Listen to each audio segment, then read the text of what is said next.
Welcome.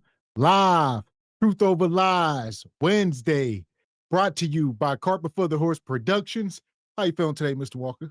Yes, sir. I am feeling freaking-tastic per usual. Good evening, ladies and gentlemen, El Nug Nugs and Le Bonquishas.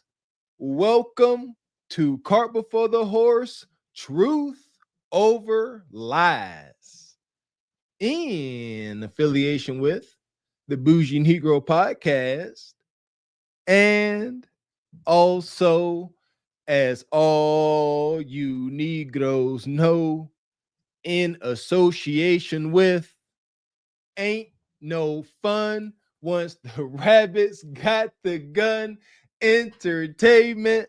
What's going on with you this fine Wednesday? Welcome in. In the big name of Jesus, you hear me? Welcome in, Cart Before the Horse, Truth Over Lies, Single by Choice family. As y'all can see, we are simulcasting across all three channels to start the show, at least. So hit the like button as you come in. That part there. Listen here. Come one, come all, no matter which channel you watching on. Come on in this fine November 5th, 2025. Me and Mr. X is very much still alive and feeling fine. Report to you, Jive Chickens, from Truth Over Lies. Not day market today, but guess what? We made it. Day 35, god dang it. Last day. All right, we did it. I'm proud of y'all. Like I said, I'm more proud of y'all for sticking around. We had to be here.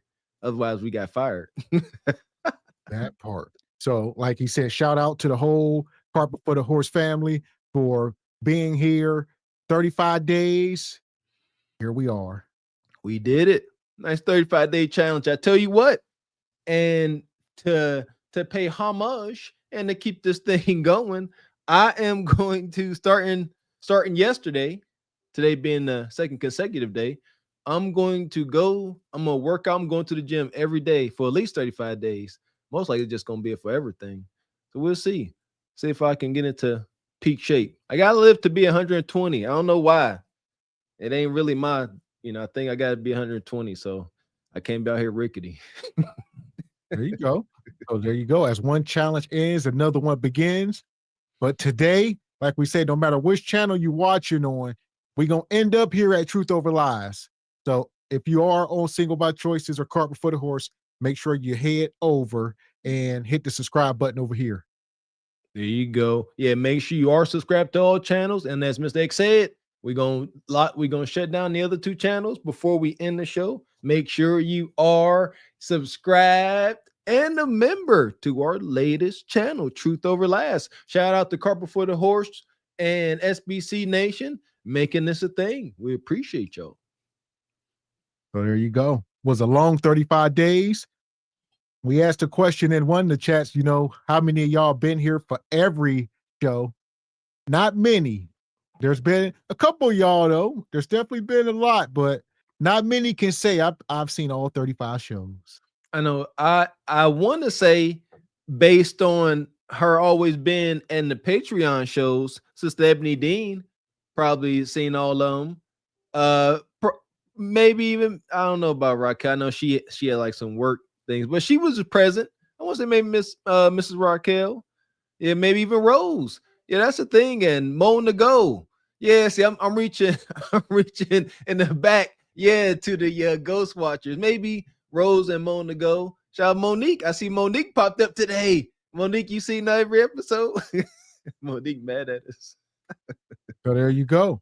I'm sure there's been some of y'all, but if not, go back and catch it. All right. If you missed any episodes, they are up, whether it's on the Patreon, Single by Choices, Truth Over Lies. Catch all the replays. It's been epic. There you go. I see y'all. See, my bad, Olawa. Yeah, what was I thinking? Shout out Sister Olawa for show. There you go. Appreciate you, Dee. There you go. Miss C. Bogan. All right. See, Ride or Dies. There you go. Definitely was challenging, but it took us to new heights and let us know what we are capable of. So even if we never do something like this again, we know what we are capable of, and it's going to build the channels up for sure. This was a lot of growth and learned a lot along this journey. For sure. Yeah. Learn. My thing is, it's kind of like an involuntary response, but when you squeeze folks, you apply pressure. Some folks break and others focus. And that's me. Yeah. Last football made me do that. Like I just, when the pressure is on, like, Miss X just threw this 35-day challenge. Just focus. You either gonna do it or you don't. I like that little crack baby aspect of me. I gotta do it. I ain't got no other choice. And there you go. We just threw it together last minute.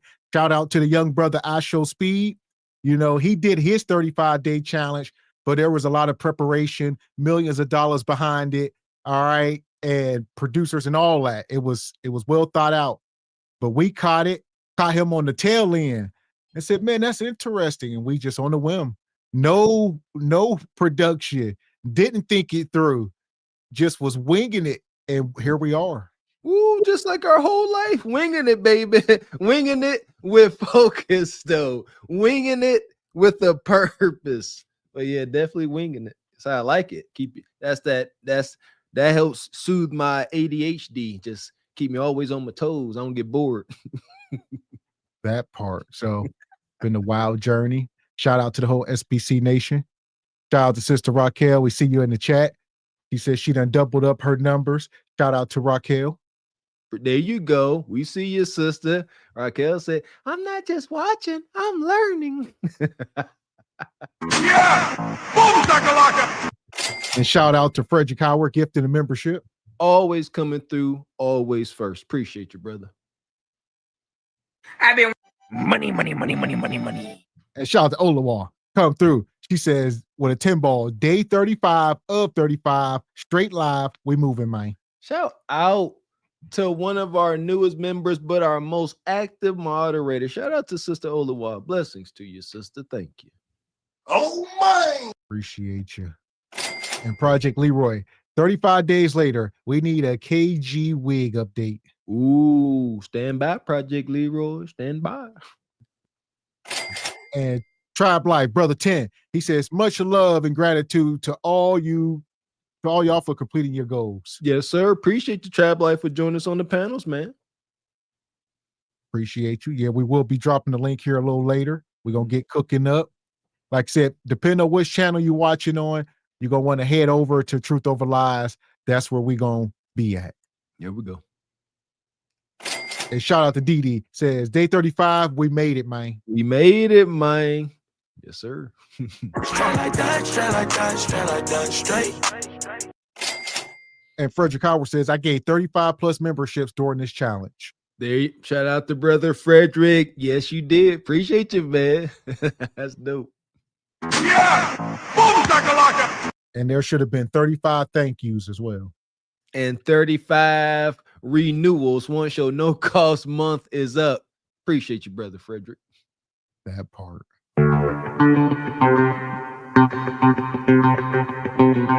Shout out to brother Akil, come through at 35 in the Cash App. He says $35 for 35 days. SBC Nation, we moving, man. Appreciate you, brother. Appreciate all y'all coming through. Brother Akil sponsoring the show. For sure. Where we at here? This Bentley that I park in the church is not just for me. It's for the church. It's for us. Can we drive it? No, God wouldn't want that in Jesus' name. Amen, Pastor. Amen. This Bentley that I park in the church is not just for me. It's for the church. It's for us.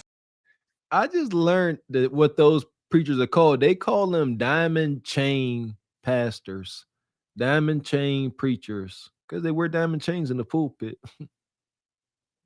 Which is wicked. Blood diamonds. In the pulpit. Nonetheless, here we are. Shout out to Brother Trey. He says we are live on all channels, which is unique, along with the challenge. Like you said, I know there are some people who may live stream daily. I don't really know anybody, especially for, not take a day off for 35 straight. But I'm sure there's probably some out there. I'm sure y'all can name, but man, For us, I don't know. For us to be family men, it's compounded. There you go. If I was a single man, hell, I would live stream every day, nonstop. Yeah, for sure. Yeah, that's a fact. But for a man with family, a wife, and kids, man, that's rough. Shout out to anybody who streams every day with that dynamic. There you go. Yeah, shout out to my amazing wife, man. She been holding it down since college. Ain't nothing new. It's expected. Shout out to her though, man. Yeah, make it flawless. But you know what? Kind of developed this a habit, right? 35 days. How long does it take to develop a new habit? It's wild. Cause I'm like, my mind already there. That's why I said, shoot. That's why I just started going to the gym every day. I said, now I gotta just keep this momentum going. But yeah, salute to y'all, man, for all y'all encouragement, being here, rocking with us for sure, man. This was dope. 35 days. Sheesh. We made it. We made it. So that's all. That's all right. We got a crazy show lined up. Nonetheless, we're gonna be here tonight. Like I said, shout out to Sister Raquel. I know she's going live at 9. So we're gonna transition over to her once we done cooking. But we're gonna do a great show. There we go. Shout out to all the rose thorns and rosebuds. There we go. I like that. I like transition over to Sister Mr. Raquel. And also, I've been working my tail off. I've been working doubles. I'm getting that bread. I'm getting that check. I have me a car in the next 2 weeks. And will. Sure will. And then after that, my house. I'm a hustler. You hear me? I ain't gotta go dig. I ain't this broke person that everybody keeps talking about. I go get it. I ain't lazy. I take care of my kids. shout out to Brother Kareem. Come through with the 100 ball. Says, thank you, gentlemen. I appreciate the hard work. Appreciate you, Brother Kareem. Thank you. Even made the Braka happy, lying and all. Appreciate you, man. Appreciate you, brother.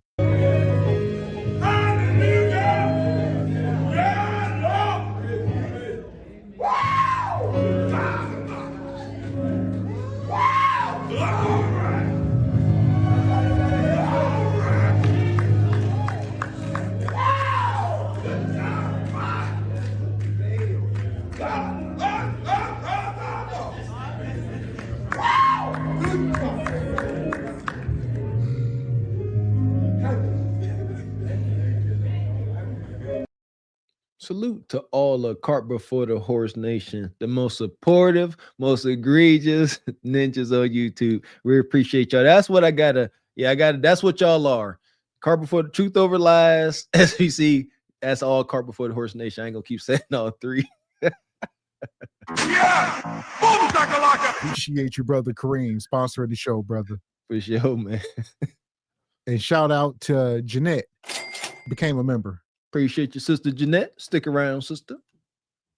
I'm not sure if this is a thing or because sometimes they'll double up, but maybe you became a member on 2 channels. There we go. We appreciate you, sister. Yeah, I look like she did. There we go. Thank you, sister. Okay. Yeah! Boom, shakalaka! There we go. So listen, we're about to cook up. So like we told y'all, if you are watching on the Single by Choice Cart Before the Horse channel, just come on over to Truth Over Lies, which most of y'all are, the majority. It's about half. We got over 160 people watching. So come on over. There we go. Yeah, 123 Truth Over Lies, 24 Single by Choices, 15 caught before the host. There we go. Tell you what, before we go, shout out to G-Nell. I like the challenges. She said she lost 21 pounds in 35 days. We see you, our wig wearing sister. Salute to you, man. 21 pounds. Now keep it off. Don't gain it back. That's a good amount of weight to be losing. Like, sound like you starved yourself a little bit. Don't put it back on. God dang it. There you go. Shout out to G-Nail. Yeah! Boom, shakalaka! That's a lot of weight. This thing that that's almost close to a pound a day. You ain't on that Ozempic as you go. That's a lot of weight. Like movie, huh? Yeah. I can't trust y'all. Ain't to be trusted nowadays. Shout out to G-Nail. And shout out to Brother Leon, gifted a membership to Truth Over Lies. Appreciate your brother Turner. So here we go. Like I said, we're going to shut the streams down over on the other 2 channels. So if you're watching over there and the replay will be up, but you won't be here live anymore. There you go. And yeah, I don't think y'all like our replays. Y'all like our live, so come over Truth Over Lies. So here we go. Yeah, anybody get any word? Well, it's day 5 of the food stamp madness. Like, any words? I done seen a couple videos. The fallout is happening. So yeah, that's what's wrong with y'all. Y'all, it's turmoil outside. It just started raining for no reason. Listen here, Bonquisha realized she's supposed to get her food stamps yesterday. Today, she got questions with no answers, and and it's too early. She's still too good for the food banks. Y'all better stay frosty. Don't go to sleep.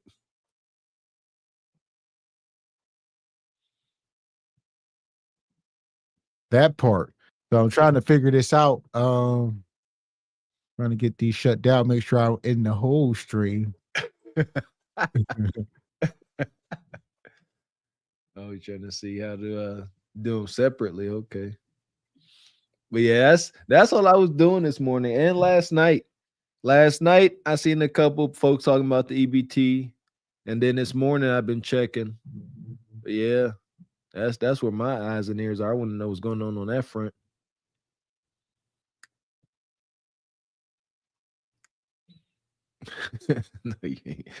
Paper food stamps. Y'all don't know nothing about those paper food stamps, man. Y'all, you are not a hood legend if you ain't never had that Monopoly money. I don't know who on the panel actually called it that.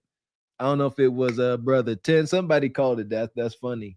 The 20s was green.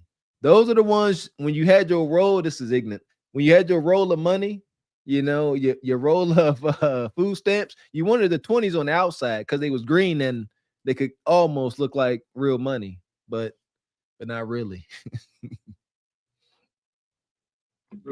There we go. We're working on this. So we shut them down slowly but surely. Head over to Truth Over Lies, people. Here we go. Yeah, that was the only thing you was gonna have was paper food stamps back in the day.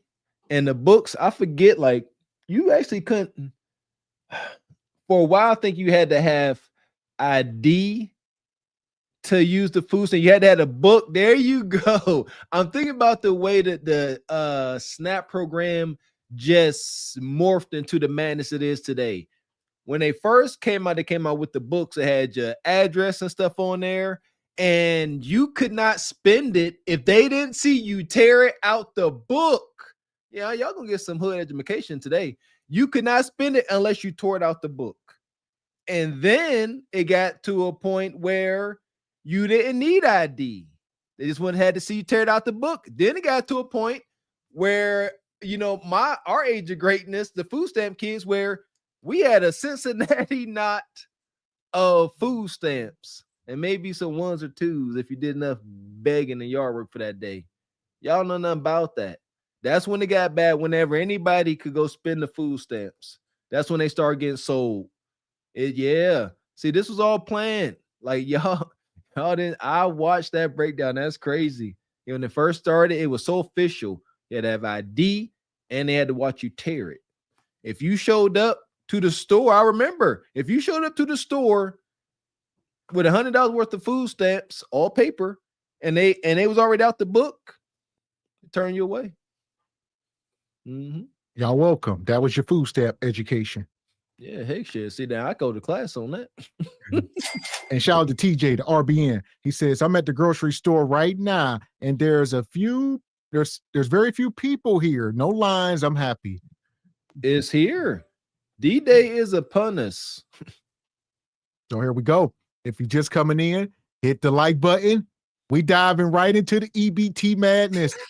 As you see in the thumbnail, we accept EBT over here. Yeah, for sure. If y'all got them.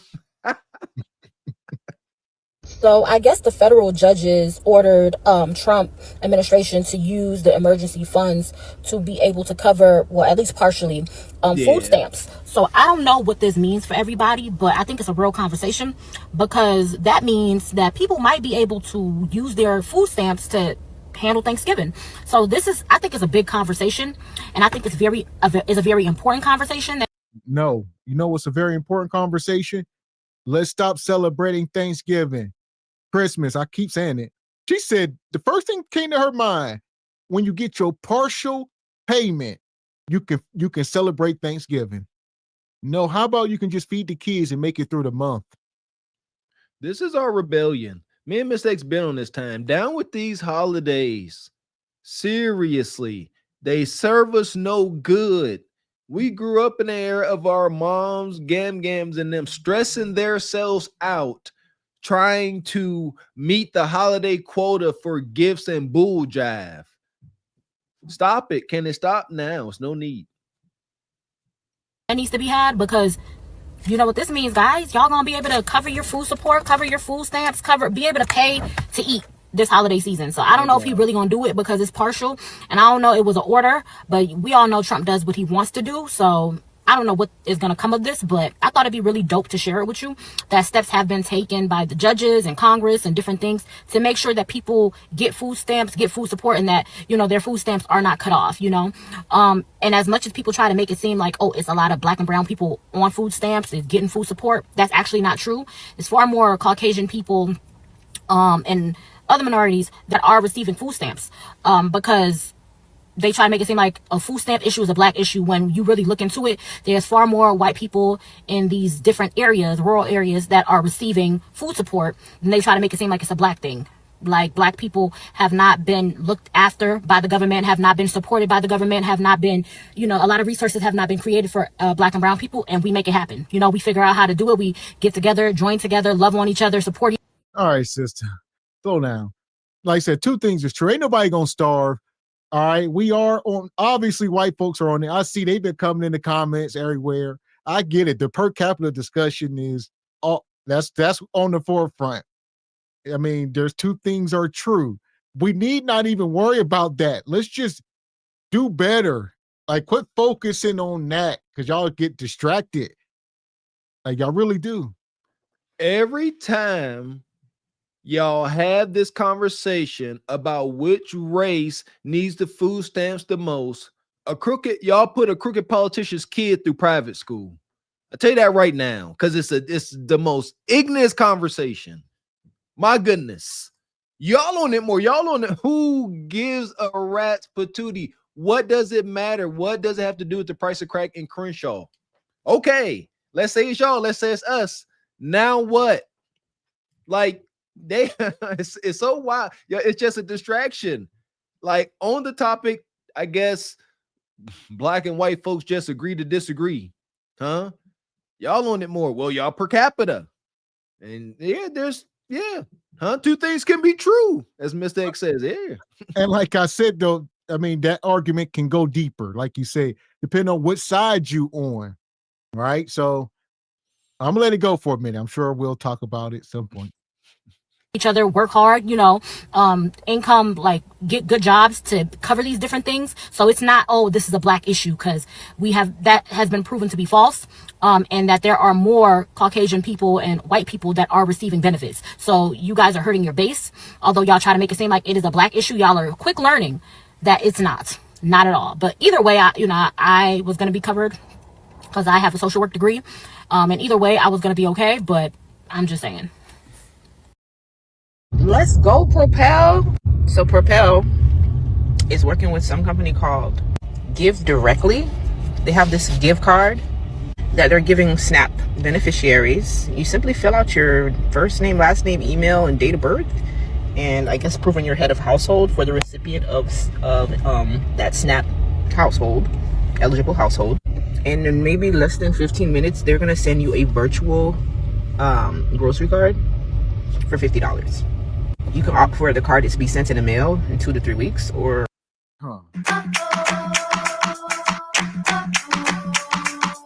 Okay, shout out to Propel.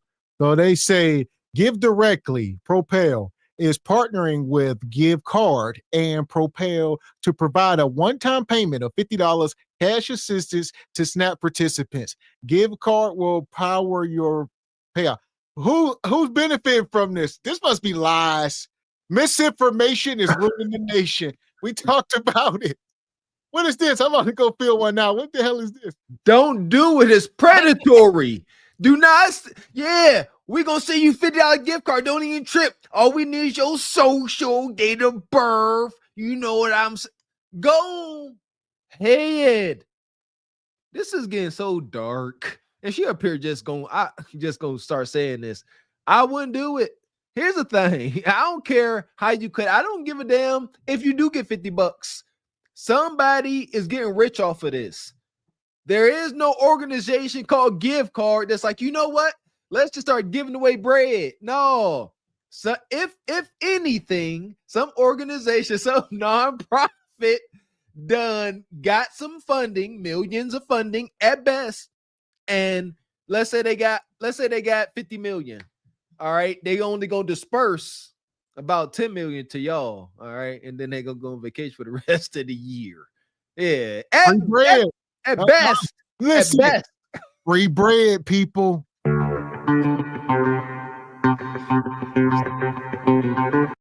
Ain't no such thing. Shan't ever be such a thing as free bread. Not on U.S. soil. Last time a folk tried to act like there was free bread, it was us, the true natives, Mansa Musa. Yeah, keep trying to act like bread free. The U.S. got lead for you when you do that. And I guess proving your head of household for the recipient of that SNAP grocery card for $50. You can opt for the card to be sent in the mail in 2 to 3 weeks, or the gift card in 1 to 2 days. But it actually took a few minutes to be sent to my email. Mind you, when you open your Propel account, they already merge with your card information. So it's a pretty seamless process for those who are already getting SNAP. Seamless. Simple. It is seamless, simple, and easy. It's so easy a caveman can do it. $50. Bonquisha. All you gotta do is give them all your personal information, social, bank information. They're gonna transition it seamlessly, put that money in your account expeditiously. Right? Yeah, it's gonna be seamlessly and expeditiously in your account. I gotta go on the website. All right, Propel. I'm looking it up. All right, hold up now. We got proper representation. Yeah, okay, Propel. This is a new development. I'm hype. Support SNAP families during the shutdown. Okay. This is diabolical. Oh my gosh. I told you, I've been trying to tell y'all. This is diabolical. This is not good. This ain't good. And they keep talking about you can have the money deposited on your card or have it sent to you in 2 to 3 weeks. Bonquisha hungry yesterday. You talking about weeks. I told y'all, I don't wish this to be true, but it only take 2 weeks for humans to start looking at other humans as cuisine. You understand what I'm talking about? So 2 to 3 weeks, you pushing it. That's what I'm saying. Use it wisely. Food stamp snap update. Great news. If you are in Nevada, they are now releasing food stamps. For now, it is only partial, but something is definitely better than nothing. And ladies, you get to feed yourself and those kids. As of now, that is the only state I have updates on, but please comment your state below and I will give you information. I will be updating you guys all day. Be blessed. Love you guys so much. Bye. Good morning. So as far as Georgia goes, 2 federal court judges did rule that Georgia should get 50% of their normal SNAP benefits. However, President Trump is saying no, and he's not following that order. So for now, everything is up in the air. I don't know if they're going to hold Trump in contempt of court, which is normal, if they're going to let him get away with this. So Georgia, no. He said Nevada, this could be misinformation ruling the nation. Don't know. This is Bonquisha News Network. She says, Nevada, you're getting your stamps. Somebody confirm this. Y'all got to stop that. We talked about this last night. God dang, misinformation ruling the nation. Mr. Hicks, so God dang it. Idiocracy is upon us. Look at it. Like everybody just loud and wrong. This is it's taking my thoughts away, man. But they keep saying 50%. Again, that's a maybe and up to. You gotta add all these words when you say this stuff. What did I say earlier this year? This is the year we need to bring back context because y'all take everything out of context. Like some of y'all states may qualify for up to 50%, maybe in 2 to 3 months. That's as best they got, and that ain't saying nothing. Shoot. If they're going to fight again, I'm not really sure. But if you are in Georgia, make sure you follow to stay updated. Comment your city that you're in below, and I will help you find as many resources as possible. Sometime in the month of November, I'm just not sure yet. I will be in Atlanta, Georgia, personally delivering groceries, but I do not have a date for that yet. I love you guys so much. Be blessed. Bye.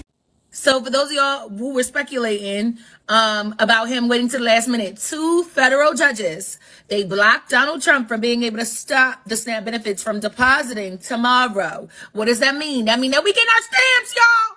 The stamps is coming through. You understand me? The stamps is coming through. 2 federal judges, they blocked him from being able to ensure that 40-something million Americans cannot get those SNAP benefits. They blocked them. In addition to that, the Republican Party has been siding more with in Senate. They've been siding more with the Democrats rather than him. He's been having a lot of issues with his own party turning on him when it comes to certain issues that have been arising. Look at Bonquisha. She up here. The stamps are coming, man. I'm wishing on a star. Wishing. You wish? We hope. I would say over here, I've been saying it since day one. I hope y'all get them. So that's where I've been. I am very big on considering the source. I shan't believe anything she's saying, but I done heard what T Money done said. I done heard what other reliable sources done said. I done heard what Mrs. Raquel done said. Folks that have some direct contact with government. Yeah. And no, it's over. It's not back. It's not back. Wait, ain't nobody got them. I told you, but Bonquisha currently crashing out quietly. Don't nobody want to be the first. See, this is pride, Mr. X. Y'all don't know what's going on. Nobody wants to be the first person to scream. Y'all understand that? Like, Bonquisha sitting in the house and they panicking, but nobody wants to be the first one to run outside and say, we're doomed. But it's gonna happen. Keep playing with it. And certain bills that need to be passed. So in a lot of cases over the past 24 to 48 hours, we have seen twice where they have switched sides and gone towards the Democrats rather than the Republicans. Now, y'all remember the food scarcity and everything that's going on with the SNAP benefits was always intended to be used as a token, if you will, to try and pressure the Democrats into folding. But it ended up backfiring on Donald Trump and MAGA in the Republican Party because the Democrats held out. The Democrats held out and said, no. So it looks like it is backfiring on the entire Republican Party. I'm not sure what else is going to be overturned, but I know for certain that if you are among the Americans that are expecting some SNAP benefits on the 1st, they had this plan for a minute because there was a few states that reached out to me and sent me screenshots of their expected payments. Okay. Arizona has just now joined in 2 days ago. So if you live in the state of Arizona, expect yours. They just be talking. Bonquisha just be talking. This stuff is above you, Bonquisha. Y'all be thinking y'all got all the answers. She started off by saying, we getting our SNAP, is coming. Rejoice. You better quit lying to people. This make us look so stupid. Like, come on, man. The other side get to see this content too. And they sitting there and they're like, everything she's saying is absolutely fake news. The food stamps ain't back. She talking about she was sent screenshots from other states. Produce them. And who? She act like organizations like, hey, Bonquisha News. Here, we see you reporting on this. Here's the files. Here's the paperwork. Here's the documents. Here, so you can do your journalism. Your cousin sent you something.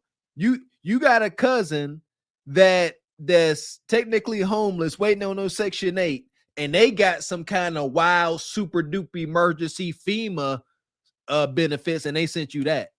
You know, some type of, you know, one-off type deal at best. And shout out to TJ. He says, I had a guy when I was younger who fixed my bike and I paid him with food stamps. No cap. Yeah, that was ignorant, but okay. God damn. Honey B, leg and core day with my trainer just left. Hey. There we go. Shout out to Sister Honey B. Bless her, sister. Keep working. There we go. And brother TJ come back with the fireball. T-Money said he don't care what district federal judge said. He's not releasing a damn thing. Yeah. But we just said he is. So now what?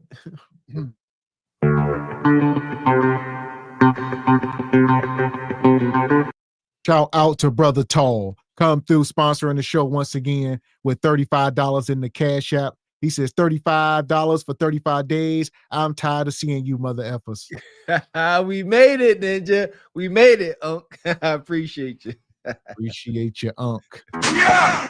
Boom, shakalaka! Uncle Tall come through almost every day on the back end. Every day sponsoring the show. That's too dope. For sure, man. Appreciate it. That's awesome, man. Now is what are you going to do with all this money? I'm going to reinvest my money into the community. Oh, that's a very nice gesture. What were you saying? Shout out to Dave Chappelle. To be on time, but a little bit later in the day, possibly even 24 hours later than it normally would come, only because obviously they were among the later to join in on the lawsuit. It was more than 40 states that all signed up to sue Donald Trump and the entire Trump administration. Folks, this is the kind of unity we have been begging for, that we have been asking them to do, that we expected them to have from the jump, and we're finally getting it. So I wanted to let y'all know, expect them stamps, bitch! They coming in! Can you help clear up some confusion about SNAP benefits? Because the president just posted that they will only be given out when the radical left Democrats open the government and not before. But just yesterday, the administration said it would comply with a court order to expend the full amount of SNAP contingency funds by end of business day yesterday. So did the administration distribute that money or defy that court order? No, the administration is fully complying with the court order. I just spoke to the president about it. The recipients of these SNAP benefits need to understand it's going to take some time to receive this money because the Democrats have forced the administration into a very untenable position. We are digging into a contingency fund that is supposed to be for emergencies, catastrophes, for war. And the president does not want to have to tap into this fund in the future. And that's what he was referring to in his Truth Social post. So the Department of Agriculture, as for the latest SNAP payment in the judge's order, put out guidance to states today on how to get that money to the recipients of SNAP, but it's going to take some time. The best way to get the full amount of SNAP benefits to those beneficiaries is for Democrats to reopen the government. Long story short, you ain't getting a dime until we reopen. And y'all see Trump's latest post. All right. He says SNAP benefits, which increased by billions and billions of dollars, many folds during Crooked Joe's disastrous term in office, due to the fact that they were haphazardly handed to anyone for the asking, as opposed to just those in need, which is the purpose of SNAP, will be given only when the radical left Democrats open the government, which they can easily do, and not before. Thank you for your attention on this matter, yo President Donnie J. Trisnump.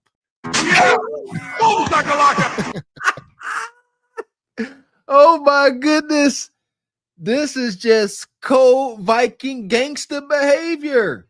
T-Money, I can see T-Money at the table with the Democrats. He's like, here we go. He said, we about to shut this government down. He said, he's like, that's what I want. He said, you ain't even got to read it. Until you sign it, until you sign it, yo lovely black folks gonna starve. You know, per capita, y'all make up the most on food stamps. He talked bad to him. You know he did. He don't care. Raging narcissist. And oh my goodness. And they like, we won't do it. Them terms.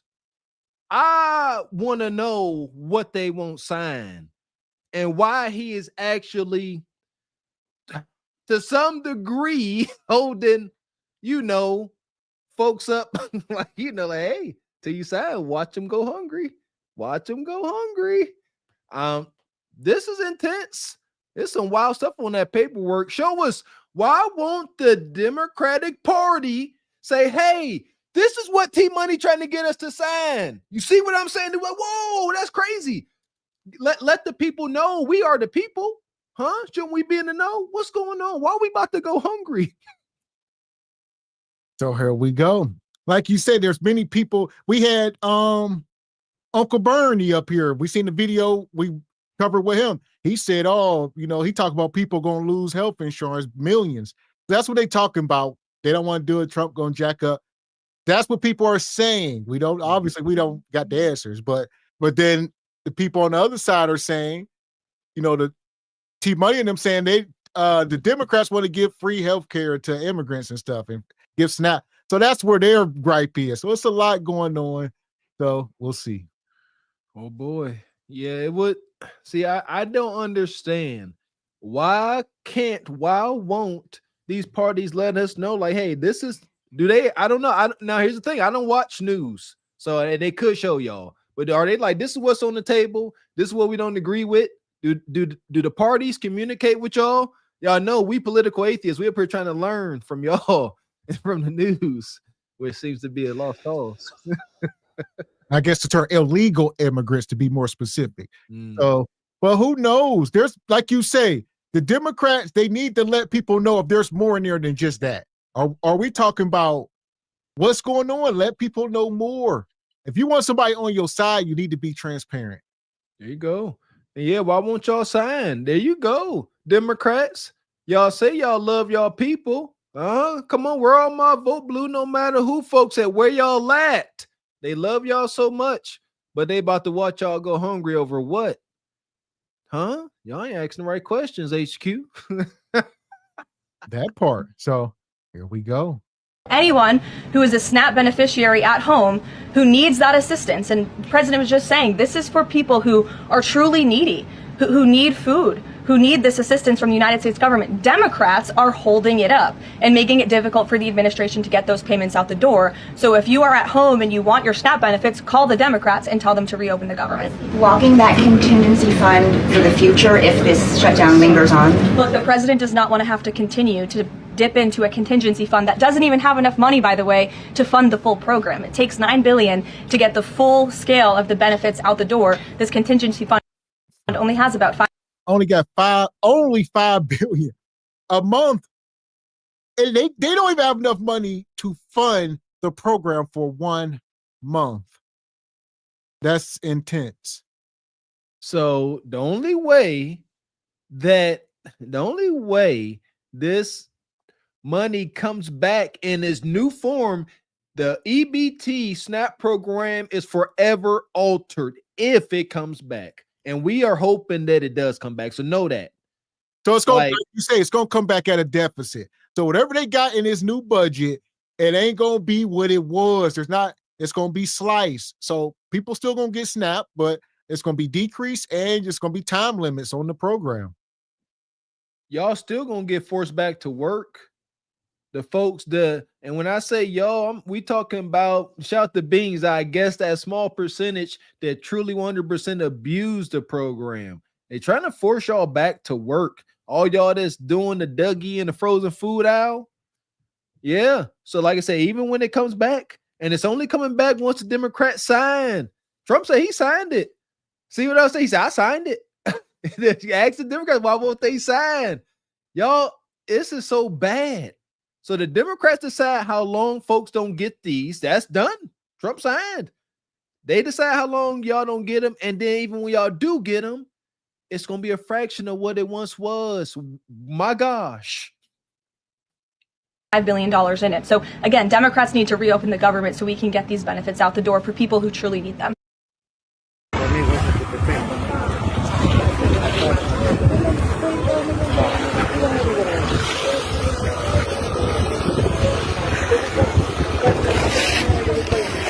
Look at this food bank here. It says they've been standing in line for 3 to 5 hours in line. Food bank Food stamps don't come. I thought it was black people only.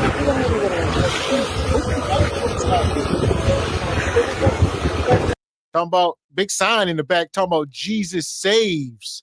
What the hell? That's intense. Shout out to the crusade. Man, here we are. So long line of folks. It's gonna get wonky. See, again, this stupid argument. I thought it was black folks. No, we acknowledge what you are showing here. Us, the white folks, the only ones. Shout to other than people like Jay Prince, like they don't mind standing in that line. They ain't too proud to beg. Us melanated folks, we are. Y'all know y'all are. Y'all don't take hand-me-down clothes, no matter how clean they are. Y'all know that. Y'all wild like that, man. I take hand-me-downs. Y'all tripping. Like, this is why, yeah. This don't mean nothing. Again, stupid argument. I thought it was black folks. It is. About to be a whole bunch of little black hungry babies. Now, do y'all care? It's unfortunate. And shout out to Rachel. Rachel says, CNBC reported T-Money is not paying SNAP benefits until the Gov opens. I dropped the link in the chat. Shout out to the sister Rachel. We know it, sister. Man. Yeah, get that money. Money. Gotta get that money. Money.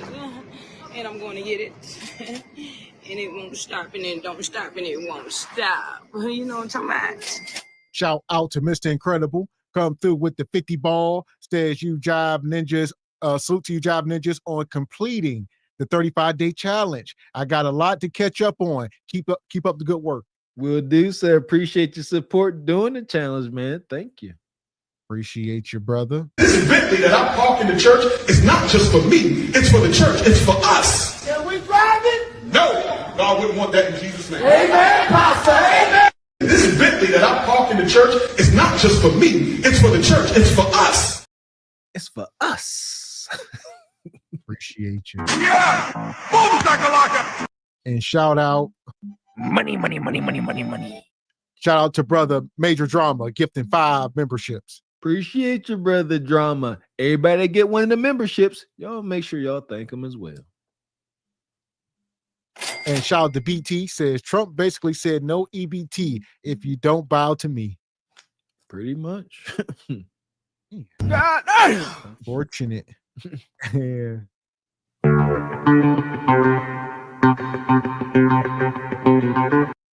Shout out to Baba T. Baba T dropped the 20 ball in the cash out. He says, where's the link, ninjas? It's coming. Hold on. Oh, God dang. Y'all already get fired up. Baba T. Y'all on one. Okay. God. There we go. So, like you say, this line here, it says, thought it was only white folks. But then we got Bonquisha. Huh. It's really bad. Danielle Grant is starving. You know, I'm trying to see if I can get some food because we literally don't have anything to eat today or tomorrow. So we're going to try to make ends meet, and we can. Desperate. Is this AI? Y'all know I'm jaded anymore. What the hell is this? Is this real? Wow. 50-50. Because, and let me explain my answer. I said, it could be something, could be nothing. Because it seems extreme, right? So I'm saying it could be AI because, wow. Like, I would imagine, like, she giving it to the Lord. She's like, it's over. We hungry. Like, it's over. She like, until. You just hit on this. You said, don't nobody want to be the first one to panic or, Yeah, and that's why, I know Bonquisha's proud, but look, she done gave it to the Lord. She's like, I can't hold this screaming no longer. We hungry. Like, she's like, I don't know what to do. Kuda, can you see her? She's like, Kuda kind of ain't selling. Oh, somebody help me, please. Danielle Grant is starving. You know, I'm trying to see if I can get some food because we literally don't have anything to eat today or tomorrow. So we're going to try to make ends meet, and we can't. Desperate for food, nowhere to go, Grant and many others got to the Hope Line today just to make an appointment to come back later in the week for food. Resources are slim, leaving 40% of Bronxites without money to feed themselves. Some still in shock. You heard things before, but it's like, they're not gonna let people starve. That's ridiculous, you know, but it's like, hold on. This is real. Listen, we are caught in this dystopian world right now where reality and, you know, madness is all blurred. I thought it was fake. Now I'm not so sure. So it's over. You know, there's a point of no return, and I'm so frustrated. It was 10 miles that back there. We passed it. We didn't even know it. Y'all, oh, AI coming. Now look, AI. Sucker's still waiting on AI to arrive, and AI done went and ghost on us. AI like, I'm here, but you don't even know now. F being here. I know it done went straight incognito, straight up ghost recon style. I don't know. If you sitting here, some fear factor type ish, and they're gonna drop you into a river full of crocodiles. Your answer is this AI or no? See, it ain't so easy to answer. It ain't so easy. You can't bet your life on whether this is AI or not. We're done. It's over. It's over. you know, but it's like, no, that's literally like what's happening. We hope the food pantries maintain open, because if they don't stay open, I really don't know what we're going to do next. We asked people their reaction to hearing that the Trump administration. And shout out to the food pantries. Says the Trump administration agrees to partially fund SNAP. If you missed the Single by Choice show last night, late in the show, shout out to JP. He was in the food pantry. It was a little wonky and wicked, but we all learned something. And there is food. You will not starve. Y'all just gotta swallow y'all pride and go to these food pantries. Why supplies last? This is coddling. Trump administration agrees to partially fund SNAP program. No context. Not saying when the money coming. None of that. Folks are running. This is stockpiles again. Shout out where the church is at. Open y'all storehouses. Ain't that what they say when they take the offering? Put stuff in my house, so there may be stuff in my house, the storehouse. I forget how to say it go, but it's time to open said storehouses like these food pantries are. But this is coddling. Like they petting y'all on the head while y'all slowly allow reality to set in. Y'all don't understand. It's gonna happen. They don't want to shock y'all system. They know better. They like just ease it on them. And then, like I said, then they're gonna say, I don't know, January, February, they're gonna say it's back. SNAP is back. And then y'all gonna rejoice again just to find out it's a fraction, and some of y'all won't be eligible. They just gonna lull y'all to sleep. Administration will partially fund the SNAP program. People say it's not going to do much. They have families to feed and already struggled at the end of every month when they were receiving the full amount. Wow, not enough. At least it's something to hold on, but I think everybody's going to have to get a second job. It doesn't really last the whole month, probably.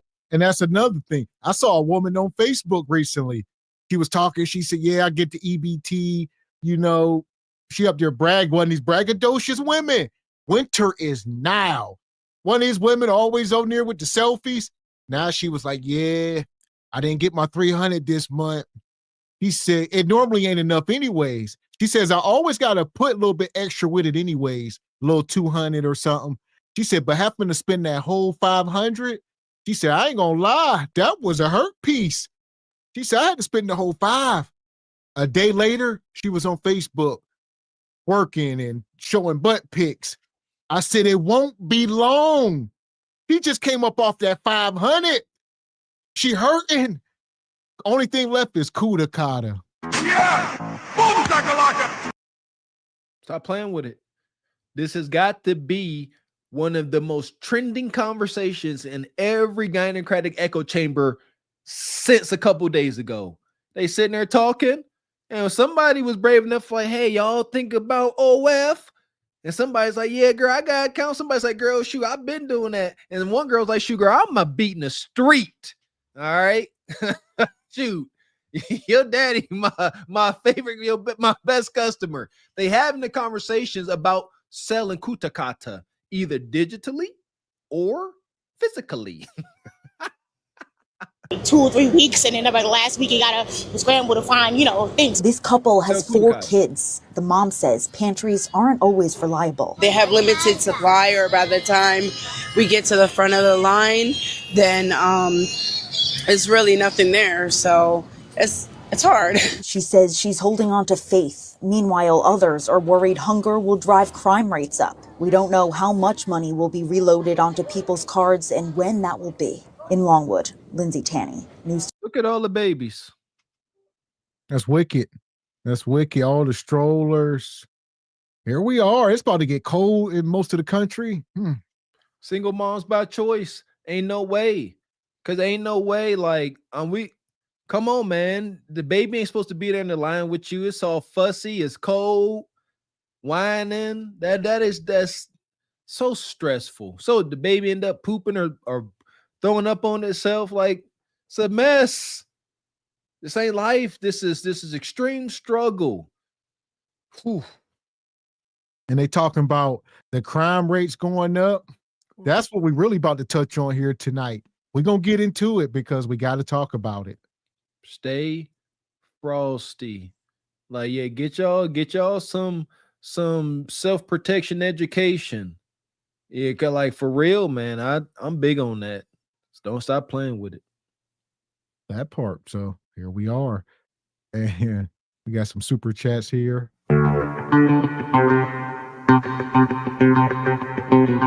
Shout out to the chat's moral compass, our good brother Q. Appreciate you. Come through with the dub. Says, yeah, 35 days of YouTube jazz turkeys is a bit much. That's fine. Appreciate you, brother Q. Appreciate you. Y'all go miss us here for a few days, so that's fine. Keep that energy. There you go. Exactly. Yeah! Boom, shakalaka! Money. Appreciate you, Mr. Incredible. Says, President Donald Trump is a trip. I can't for the life of me understand how he is in this position. I wouldn't be surprised if this butthole what's that say? The volume button in the way. Clown is the Antichrist. Trump, T-Money, he's a puppet. Whoever is really in power, they know that T-Money has a disability where he would not fathom that he's ever wrong. And he likes to win. He's the perfect puppet for this, whatever they're doing, this gangster-ish. He's perfect because he's gonna do it, and he is. Man, wicked.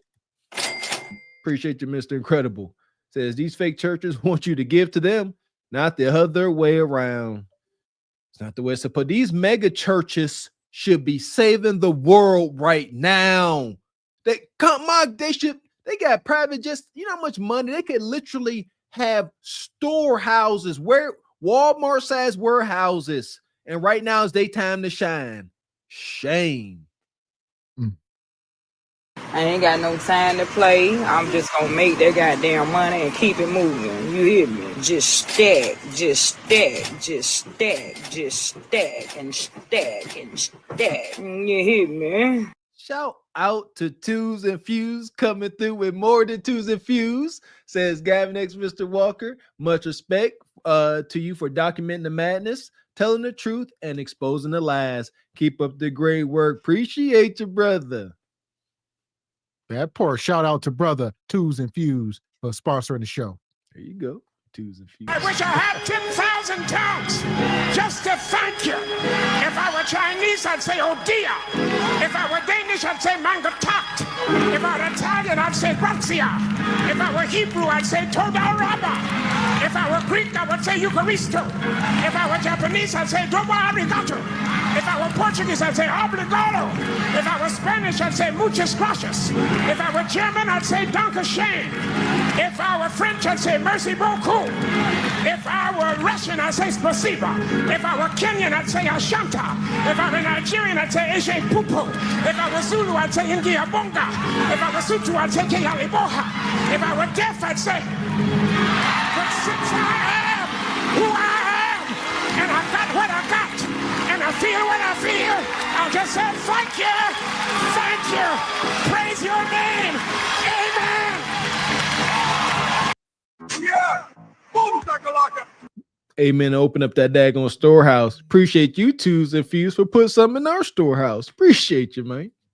That part, that big old church, that's wicked. Wow. Again, I just thought about that. Right now is their time to shine. Like they just start saying, hey, we got food, and start bringing more people to Christ in times of turmoil. Wow, my goodness. Whatever. Appreciate you, Mr. Incredible. Says Mr. X, where did you get those sunglasses from? I need me a pair of those. Not sure. Somewhere cheap. Say that. I guarantee it. Appreciate you, Uncle Toe. Says proof over guys. I'm not sure what guys mean. I guess it's like a lie. Appreciate you, Mr. Incredible. Say he is a puppet. He walks like he has something up in his John Brown hind parts. I don't have nothing in my John Brown. Never did, never will. Never in the history of mankind have I ever had anything in my John Brown hind parts. Shout out to Baba T. He come back in the cash app with a fireball. He says people don't watch independent news on YouTube. Independent news. Okay, I didn't know that was a thing. Is that the channel? It's called Independent News.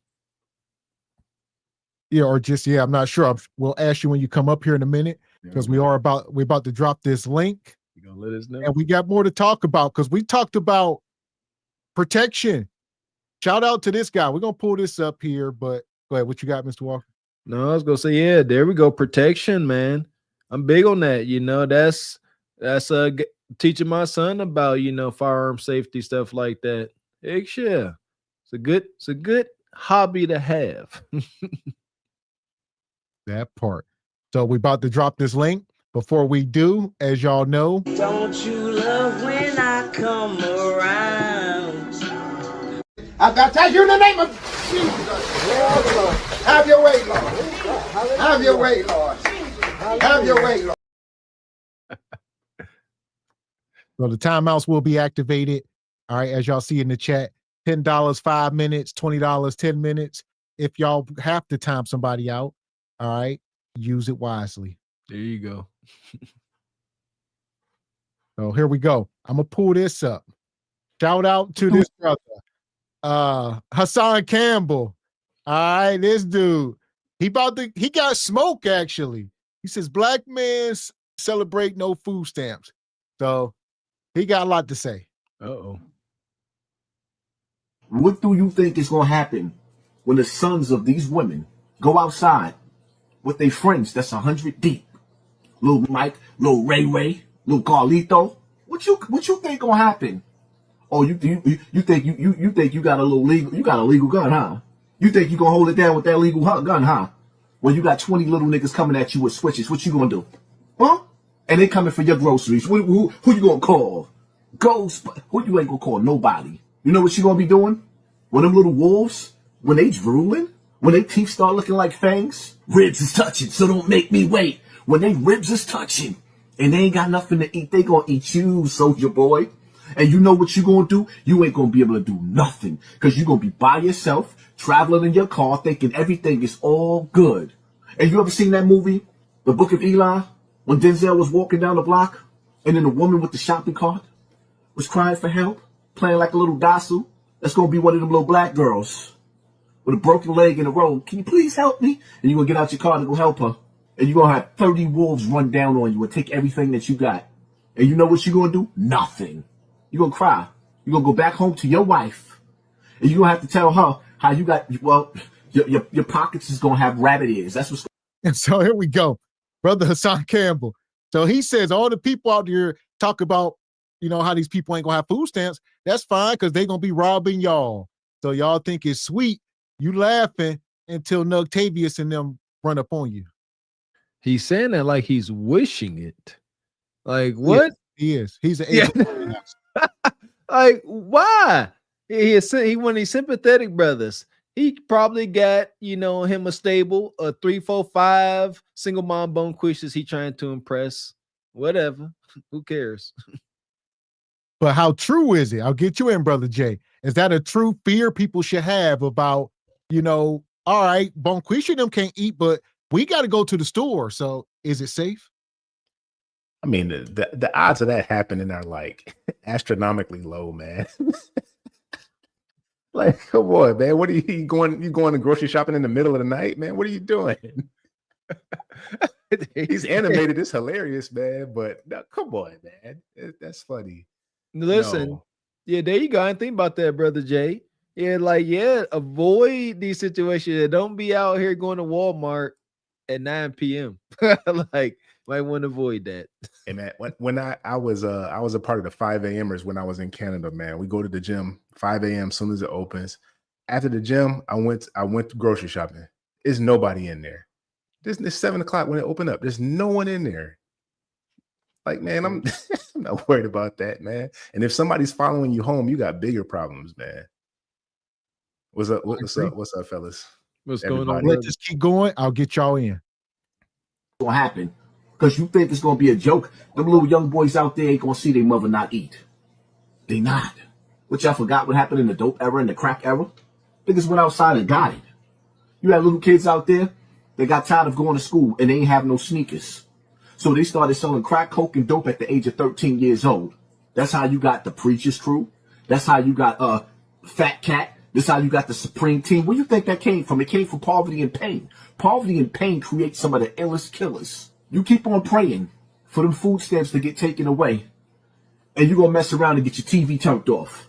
You're going to mess around and you're going to get your TV turned off. Don't get caught outside slipping thinking something is sweet. Because the minute that them women can't feed their kids, and that oldest little boy in the house see that the rest of the siblings is hungry, y'all niggas is in trouble. Some of you dudes is running around with legal guns because you've been good your whole life. Some of us niggas can't get a legal gun because we've been bad our whole life. What you think I'm gonna do? So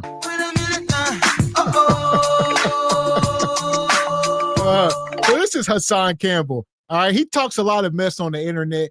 Y'all remember like a year ago, he was outside of that project building talking mess, live streaming.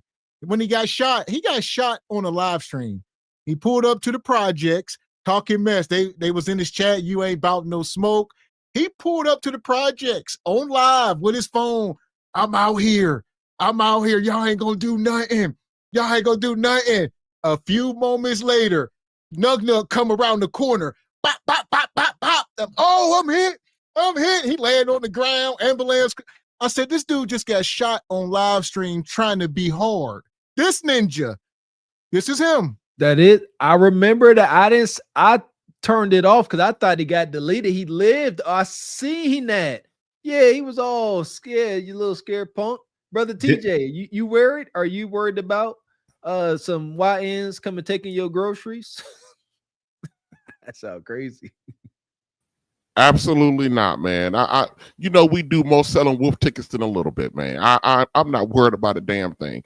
I just came up real quick to talk about the snap stuff, and I gotta go because I gotta go, you know, clock in with this white man in a minute. You know, all of these people, all of these states are trying to sue, or, you know, they got together to sue Donald Trump. As a state employee, let me tell you guys something. Every single entitlement program that is subsidized, the key word is subsidized by the federal government, the state holds an emergency funding in its reserve. Each state, if they so chose to, could issue food stamp benefits this month if they wanted to. They are supposed to have, and the federal government does not fully fund food stamps to the states. I think it's somewhere around 60%, and the state pays 40% plus an emergent reserve. So not only does the federal government have an emergent reserve, so does the state. that's why you see states like California and New York moving towards actually releasing it. So now our governor here in Missouri, that joker came out over 2 weeks ago. He was like, if they don't get a deal, y'all ain't getting nothing. He had a press conference. I call him Governor Dipshit because actually he's a dipshit. But Governor Dipshit here in Missouri came out and was like, yo, yeah, I don't care what we're not releasing nothing. And Missouri has a surplus in their state budget. So it ain't just the feds that y'all need to be, if for you lazy, entitled food stamp getters that you need to be mad at your state, because your state can actually quote unquote make you have a good Thanksgiving if they really wanted to. They're not. Because the dirty little secret is don't nobody want to give y'all their money no more. That's the dirty little secret. There you go. That part. Yeah, I didn't know that. I didn't know that the states had a reserve too. And yes. That's gonna cause friction. Mr. Walker, people aren't paying attention, not even halfway. If they halfway paid attention to what's going on politically, whatever the case may be, they would know this is not that hard of information to find out, like how much your state holds in reserve. And people don't know how open your states are. You can request any kind of information. Mr. Walker, I work for the state. You can get my emails, my personnel record. You can get whatever the hell you want to, because I'm not entitled to any form of privacy as a state employee. Not none. You're not going to get no vital information like my birthday, social security number, but you can get my pay. You can get my personnel records. You can get all of my emails all of my state sponsored emails. You can get whatever you want to. All you got to do is ask for it. That's all you got to do is ask for it, and they'll give it to you. But no, that's what I wanted to say. So this is a game that they're playing on people's domes. But me personally, I just love being at the grocery store and got all my stuff was in and out in 10 minutes because it was empty because ain't nobody selling food. I was loving it. Ain't nobody in there but me and the senior citizens like it's 5 o'clock in the morning. I loved it. It was great. So I hope it don't come back. Of course I got a special for seniors, people with severe developmental physical disabilities, our veterans. I think we should take care of them. Everybody else, Jaleesa with her 6 kids by 5 dudes, fuck you, screw you, and screw your kids.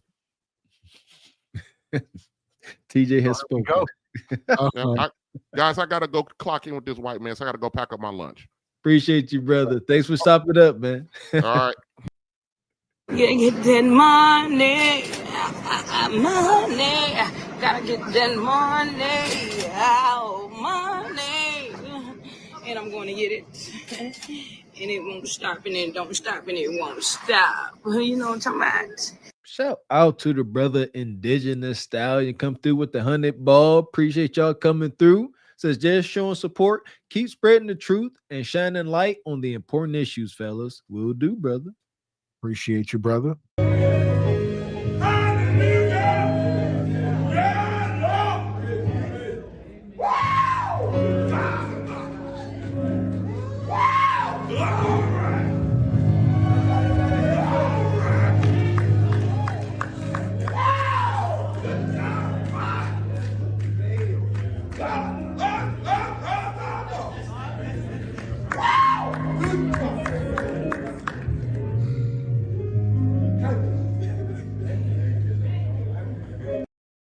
Thank you, brother. Appreciate you. So I'm gonna let this go for another minute. See if we can get back on track here. Can't get a legal gun because we've been bad our whole life. What you think I'm gonna do when ain't no money coming in? Because jobs is being eliminated and food stamps is being taken away. Jobs are being eliminated. Food stamps are being taken away. What you want? What you think I'm gonna go back to? What I know. And that's why I wanted to say, I'm going to stop. I want to get Brother 10 in here as well. My thing is this. I do think there's some truth behind this, Brother Jay. It's just depending on where you live. It's not going to be for everybody. It's not an all thing. The people who live closer to the hoods and to low poverty areas, you're going to experience some of this stuff. Your house going to be broken in. You're going to have to leave somebody at home at all times. People can't know that everybody out the house and you got food in there, that type stuff. So what you got, brother 10? I think it can get crazy. I'm a bit of an anarchist. I'm kind of ready for it. I kind of want it to get all wonky and go every which way except for fixed, because we're not gonna fix nothing under the current circumstances. I think some things have to be destroyed, then rebuilt before there can ever be any correction. So I'm all with it. I feel you, brother. There you go. That is a rebel with a cause. I feel you. See, you want it, you believe it need to come crashing down. That's the only way we're gonna get right. Unlike Leon King, who want to see it crash down so he could just take advantage of everybody. But there you go. I feel you, brother. There you go. Yeah, within context, I don't know about where y'all live. I don't live in the suburbs. I shall stay frosty at all times. I keep a toolie within reach at all times. So I'll play with it. Absolutely. Yeah, this ain't the time to be slipping. Yeah. When you leave the house, make sure you got your wallet, your cell phone, your firearm, and a bottle of water at the very least. All right, stay hydrated. Yeah, I'm trying to tell you something for shiggity. Tell you what, and we'll talk about that later. But I'm gonna let this go. I'll get you in, Postman Baba T. Start talking about ammo. Pick up kids is out the tax. You think that I can't feed my kids, and you got 2 steaks in your house? I ain't coming to get one of them. Now you tell me out there, all you niggas out there that's watching that come from the hood, poverty and pain, if this ain't one of the realest videos that I've ever wrote or spoke. Let me know in the comment section where you from, what projects you from, what hoods you from, what sets you claim, fool. Sometimes these people get us all messed up. Corny. Niggas is laughing. Most of us grew up on welfare and became productive people. I'll be damned if I'm going to sit up here and watch some of these niggas sit up there and shame black women that's on welfare. Some of our grandmothers was on welfare. They was the most beautiful women in the world. Now all of a sudden, some of you dudes get up under massa, you get up under the colonizer, and now you want to sit up there and shame black women that came from poverty and pain. That's where we came from. Execute Order 66. This is an Order 66 goon. Here's the problem with ninjas like this. Do you think Bonquisha that's walking the streets today represent our grandmas and them from 100 years ago? Absolutely not. It's not the same level of respect. So we need to stop acting like all black women are the same and equal throughout generations. It's not true. So if you want to be respected, you got to carry yourself with some respect. At all. And our generation of grandmas, man, come on, man. The Gynocratic order is so insidious. That's a hard realization when you realize that your grandma 5 for 5. Golly, like respect. But can we acknowledge some freaking reality here? Stop it. Huh? What's up with 5 for 5 Gam Baba T? What you got on it?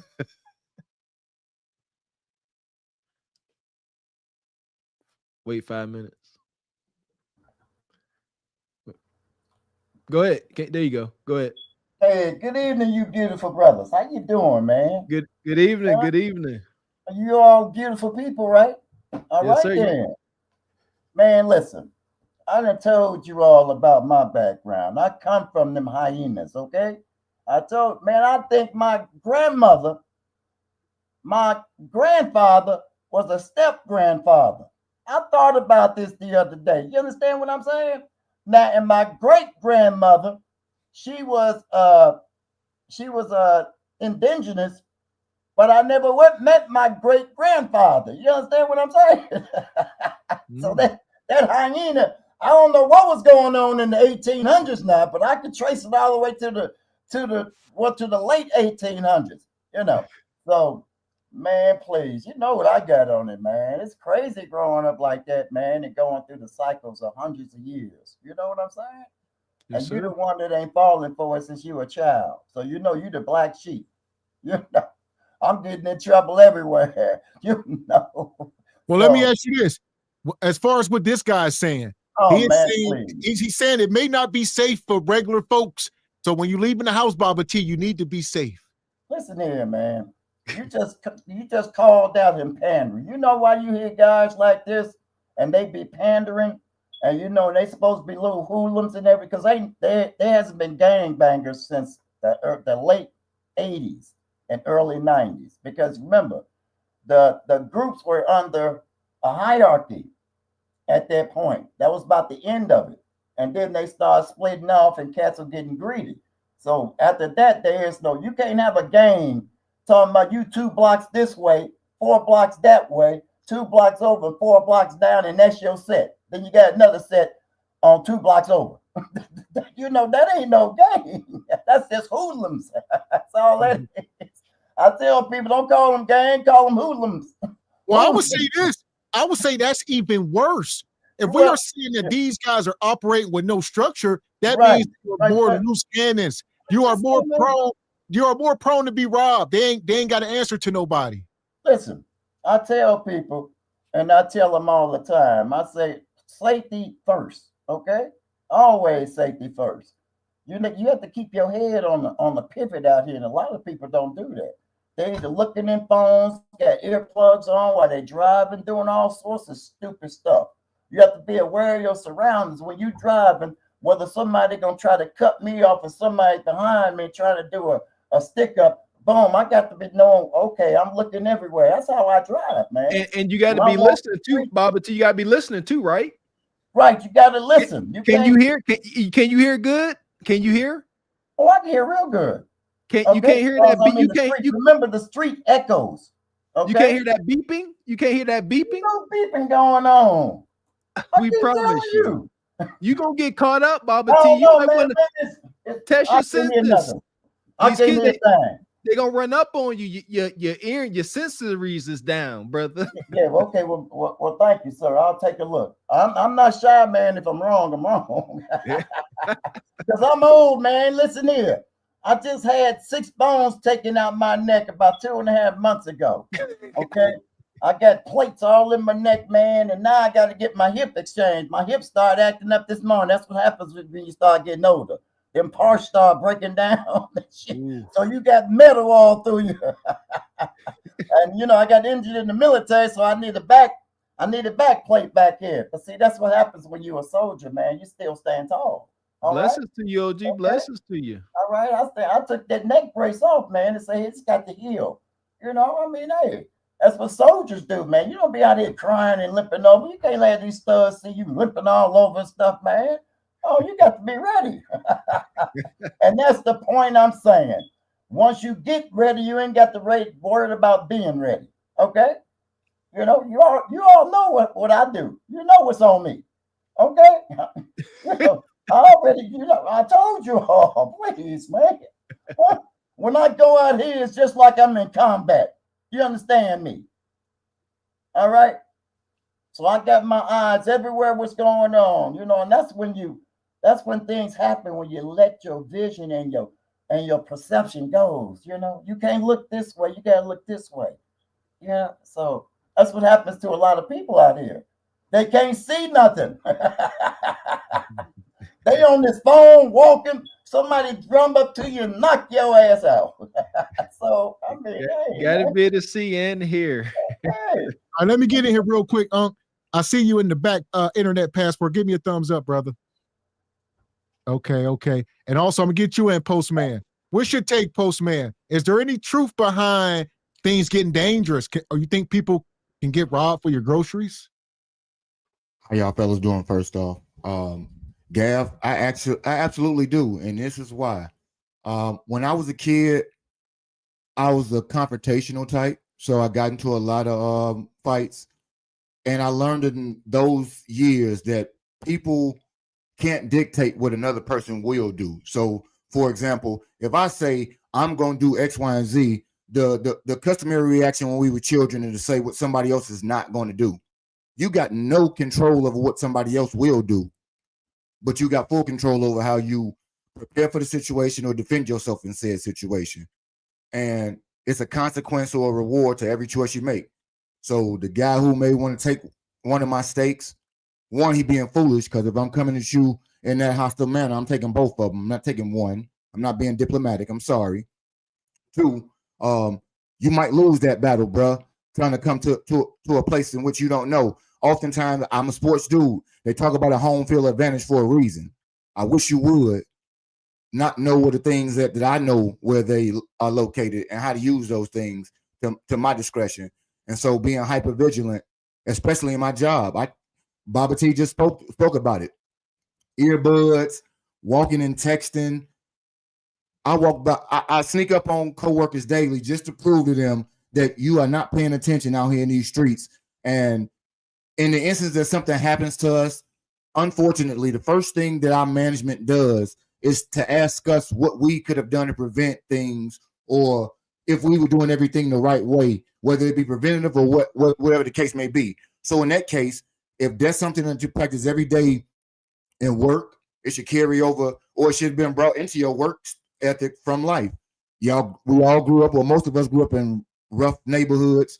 I'm not a thug, but Kanye said it best. I'm far from a B. And so I understand how to be totally prepared about situations. And I know that guy, one, crash outs will crash out.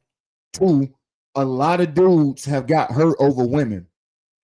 And the fact that he was so ready to go for black women that he has no idea about, hasn't come in contact with, sees representation that is misrepresenting what he painted his grandma out to be, and he's still willing to do everything that he shouldn't for somebody that he shouldn't do it for.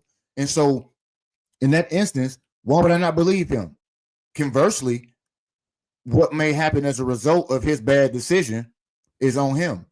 And he's already proven that he made bad decisions by trying to prove something that he don't have to prove. Necessity brings about your actions at times. And some people want to be reactive. In this one, when you're telling me what you're going to do, I can be proactive.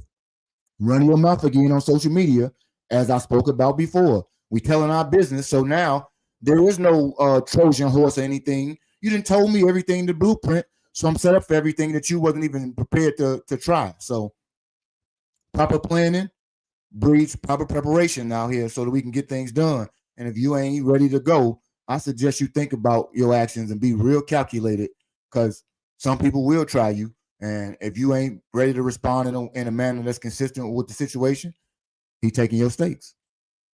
That part. Yeah. That you appreciate you, King Nug. Says we need to feed them kids in the morning like BPP. What is BPP? Appreciate your sister Michelle coming through, becoming a member. Thank you. Shout out to you again, becoming another member on 2 channels, I imagine. Appreciate you. Money, money, money, money, money, money. Shout out to the brother Square Biz. Good to see you. Says off topic. Since last, what's that? Truth Over Lies, I started tracing my lineage and have been able to locate census as well as death certificates back 5 generations. Thanks for planting the seed. There we go, Square Biz. I don't know if you're in the Patreon. I want to know more about it. There we go. We moving. Man. Yeah! Boom, shakalaka! There you go. Appreciate you, Uncle Tall. Says Baba T gonna tell them young bloods, I love you, young man. What you doing while they robbing them? Get them started. Money, money, money, money, money, money. Shout out to Fall Way Back. Says, yo, Walk, is poverty a choice? Everyone fall on hard times, but it shouldn't last forever. Start your own business or something ish. Quip. There we go. Don't know who that is, but yeah, is poverty a choice? Poverty is a mindset. I don't know if it's a choice. I don't know. Who said that? Kanye? There you go. It's a good question. So I'm gonna let this keep going, and I'll get y'all in. Some niggas went to the street and they got it however they lived it. Some niggas went to work. Some dudes went to jail, did 20 years in there. Came home, got their life together.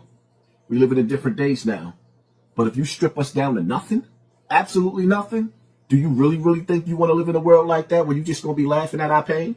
Yeah, I said our pain. Because them hood boogers, them hood rats, my little Ray Ray, I think sometimes y'all be forgetting that's our nieces and nephews, my nigga. I'm not Anton Daniels, my nigga. This is Hassan Campbell. I know what it's like to be on both sides. I live good. I'm eating. But if my ribs start touching, hit that like button, hit the share button, hit that subscribe button. Pay attention to your circle before they hurt you. Let's do the clown. So Hassan Campbell up here trying to give the game basically an agent of chaos, right? I don't think anybody is laughing at anybody's pain. Don't nobody want to see kids starve. We talk about the dependency. We've been talking about this stuff for years, literally. But deaf ears, Bonquisha, I don't need no man. I'm the mama and the daddy. I'm not going 50-50. All this stuff, y'all broken dusty. Now, where's the joke? He wanted to fit in with a white and so daggone bad. I don't know his age and nothing like that. But brother, how you claim you doing so good? You got your diamonds and rubies on, but now you also talking about if your ribs start touching, you gonna be out there robbing folks? Like, can those two daggone things be true, Ninja? That part. So I want to get brother Internet Passport. Welcome in, brother. Hey, thank you guys for having me. Can you hear me okay? Yes, sir. You're a little hot, a little loud. We hear you, brother. Back a little bit. Let me move back. But and I also just wanted to say shout out to Postman. It must have been a team sport type of thing where we all heard something similar where you said a proper preparation prevents poor performance, something like that. Yep. Yeah. So but yeah, that gentleman there from the clip, he definitely a little bit of a fear monger. Didn't want to say anything positive, didn't want to say anything about folks getting the job or finding under other resources when it comes to food, which I thought was shocking. He was just saying, hey, it's going to be a group of 20 young men, young black men just like us, which I thought was shameful, going out and knocking over old ladies. I said, geez, Louise, buddy. I was like, if that did realistically happen, how fast the cops will be coming and things will be shut down real fast. But I don't believe we'll end up coming to that just because I think folks will end up becoming really resourceful and finding that there's tons of food out here, especially there. If anybody ever worked in a restaurant or some type of chain, people know how much food goes out at the end of the day and how some people, including myself back in the day, would take some home. They said, oh, this didn't go on out. I said, hey, cool. I got dinner for the time. I got dinner for tonight. I got breakfast for tomorrow. Folks will just have to get creative. They may not be able to get exactly what they want, but there will be food there. Amen, brother. There you go. Yeah. Shout out to Whack Arnold's. That was me too. Hey, shit, they better figure it out. You ain't too good. Eating Whack Arnold's for a month straight. So what you got, brother Luther? Welcome up. Hey, fellas. I don't think anything's gonna happen. I think this is gonna be over with in about 2 weeks. I honestly don't believe the purge is not real. This generation is too spoiled. Besides, T-Money already got troops everywhere. You think he didn't see this coming? That's why he staged people in different cities. This generation, these people are not the same generation as our big brothers. Baba T, real struggle, pre-internet, pre-cell phone, pre-Google. This generation don't ride bikes. They can't run around a car. You got a guy with gold diamonds talking about what he gonna do. Do you not understand? You just showed your hand and you can't see behind you. So now I see him coming down the street. He don't see me. Why would you say that? Why wouldn't you say, I'm going to get these guys and we're going to go vote? We're going to go teach these kids how to not steal, how to look out for each other, how to listen to our elders who actually did struggle. Baba T came at us and said, I was born at that generation. So he's seen it, real struggle. But we want to ignore him and say he ain't teaching us nothing. He's telling us what it was like for real. And these what is it? BET thugs with the fake diamonds telling them what they gonna do because of some shit they seen on a movie. Ask a real brother like that up top what it was really like when we was colored, when we didn't have the internet, when we didn't have the movies. This stuff is so fake. Nothing has happened yet. And I don't think nothing's gonna happen because, like I said, T-Money's already got the guards out there already. So he beat us to the punch. So come on, let's see what happens. But I don't think anything's gonna happen. I think you said it's all going to be over in 3 weeks. About 2 or 3 weeks. I believe the excitement will be over in 3 weeks, but the writing's already on the wall. Like we keep saying, like there will be a reduction in benefits at best. So yeah, you're right. The hoopla, all that's going to die down. Like, yeah, I don't think folks will start chewing on each other in the streets, but they're going to have to adjust. Well, I mean, before this even came about, we had, women talking about how they got simps on the side and they got the Leon Kings. Start resorting to that first. Go back to your beginnings. Find a guy with $40. You know what I mean? You gonna start to robbing people right off the bat? Brother Luther, I don't like the way you come. You always got $40 handy. Yeah, man, I gotta be ready. 'Cause I'm waiting. I'm waiting, man. Hey. And you know what I got if they nasty. So Come through the tank top and always got $40. oh, I'm ready. That's what I said. You know, that's what I said. The struggle, you ain't even went to your first resources. I still got it. I'm waiting. So you gonna go to Robin? Well, I just wait. I'm ready. You know. No, Luther. In that regard, just like what you just said, the YN that's fronting like he got $40 will seriously try to come in your house to get that 40 for her to do something nasty because he got no resources or thought process. That's how he gonna get it. You got it already the way you're supposed to have it. The way in which they front and try to put on for the masses will have them go try to get you for your tools and fuse so they can act like they got it on a social media, TikTok or something, or pull up on the block like they got money to fill a tank up, but you just stole that money. Like they seriously do live each moment side to side. I didn't been a part of it. We faking it till we make it, as we call it. We everything going as planned for the night. We ain't have all the money for the plan we had, but we made it happen. By hook or by crook is the term. But I digress. We'll leave it at that. I was gonna say I ain't gonna lie. We might be bamboozled. Like y'all ever watch Scooby Doo and they pull the mask off to carry the head at the end, and it don't be the YM. It might be Billy Bob who might be doing the raping and pillaging, or excuse me, We got there you go, brother. Yeah, we're on the same wavelength.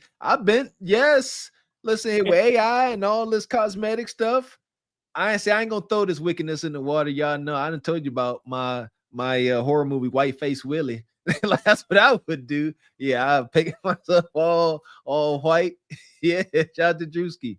But don't do that because that's not nice. But see, Brother Walker, this is why I dropped. But when they initially first started doing all this stuff, they had this thing going around on the internet where they told black people to sit back.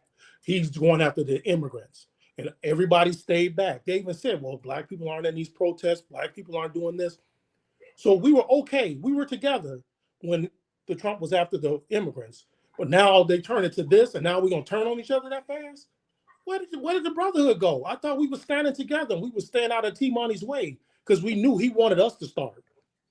So we said everything is going as planned. That's one thing folks need to understand. None of this by happenstance. Yes. Everything is going as planned. That's what Baba T always say. He says this. That's why it tripped me out when Bean said, I ain't listening to you. I have a little bit of a memory. I listen to my elders. Baba T has said this. I don't know because I'm 52 years old and I listen, but he said this. This movie has been played each generation. And that man up there has seen 2 generations grow up. We've only seen one, our kids, and maybe a little bit. He's seen this, and they're not listening. This was planned, like we said. They didn't get us fighting before. They didn't get us fighting there. Now they're gonna get us fighting this way. They're gonna get us. That's true. So I'm gonna get you in real quick, Brother Jay. Then we'll get you in, Baba T. What you got, Jay? Oh man, my mind goes 1,000 miles a minute, man. I got so much to say, man. But I think like the I don't know what the guy's name on the screen was in the video. He got all the gold and stuff on. Like he's telling us you better than us. They're not gonna do that to you though, but they're gonna get us. They not gonna come for your stuff, but they're gonna come for because you ain't gangster stuff. Like him, Jay. He gangster. He one of them. Yeah, I do live in the suburbs. You dang on right. And I live here for a reason. And they act like there was a young brother on I don't know whose live it was on. He unfortunately he lost his life. He was in a accident. He was cutting the guy off. He got out and pew whipped him. Hit the guy in the face. I seen that. Yeah. They didn't stop making them when they made yours. I seen that. Y'all see that video? Yeah, this gangster ninja cut this guy off. They both got their car. It was some gangster dude and some big old fat Viking man. And they got out, and the dude, the thug, he hit him. Whop with the toolie. Okay, pop. Yeah, over. Yeah, it was. It looked like it's about to be very one-sided. He's like, oh, why you doing them? No. So like Postman said, he keep it on them. They act like y'all act like people don't have them. It could be a guy could be wearing khakis and a polo and still come out. I see this brother I watch on a thing teach you how to quick draw from all different locations, and you look at this dude, you unassuming. So yeah, so y'all can go out there and try if you want to. And gotta practice. Safety first, safety always. Like if you are going to get to protect yourself, you gotta practice because your body responds differently under stress.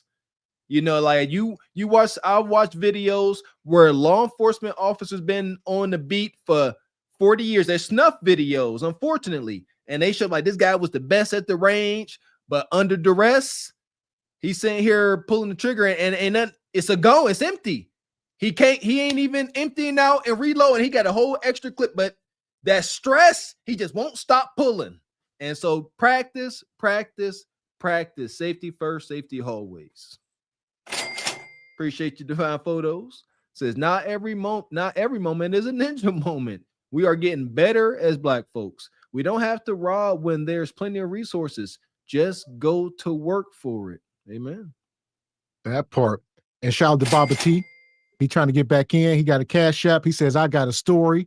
And I see you in the back. You say you have removed the battery from the smoke detector. So what you got, brother? Thank you, brothers. Thank you. I remember now I'm a combat vet. My ears might get kind of funny on me, okay? Yes, sir. I mean, real combat, not that Iraq and all that, because a combat is where you are doing extreme damages on both sides, like Iraq and Russia, okay? That means each side is all messed up, I mean, hey, so no offense, Jay, all right? Man, I got a story. I got two things. Now, when you hear young brothers like that pandering in that way, and they've already told you they are hoodlum, right? So that meant that they were homeless and they stand with the sister on Section 8, okay? And they know they don't have no name on no lease. If you ever notice, if you know that, right? When they start talking about how they all in this stuff and all, they don't live nowhere but Bumquisha that's on Section 8. And that's why they pandering. He might have to go back there. But Baba T, I feel like we taught you that, Baba T. You learned that from us. Listen. Well, sort of, kind of. Bumquisha and all that I learned from you all, okay?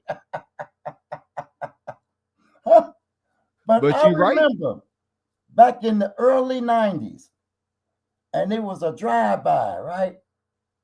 And the drive-by was like two white cops that was doing the drive-by. And they showed it. And it was a white dude coming out just like a cop shooting.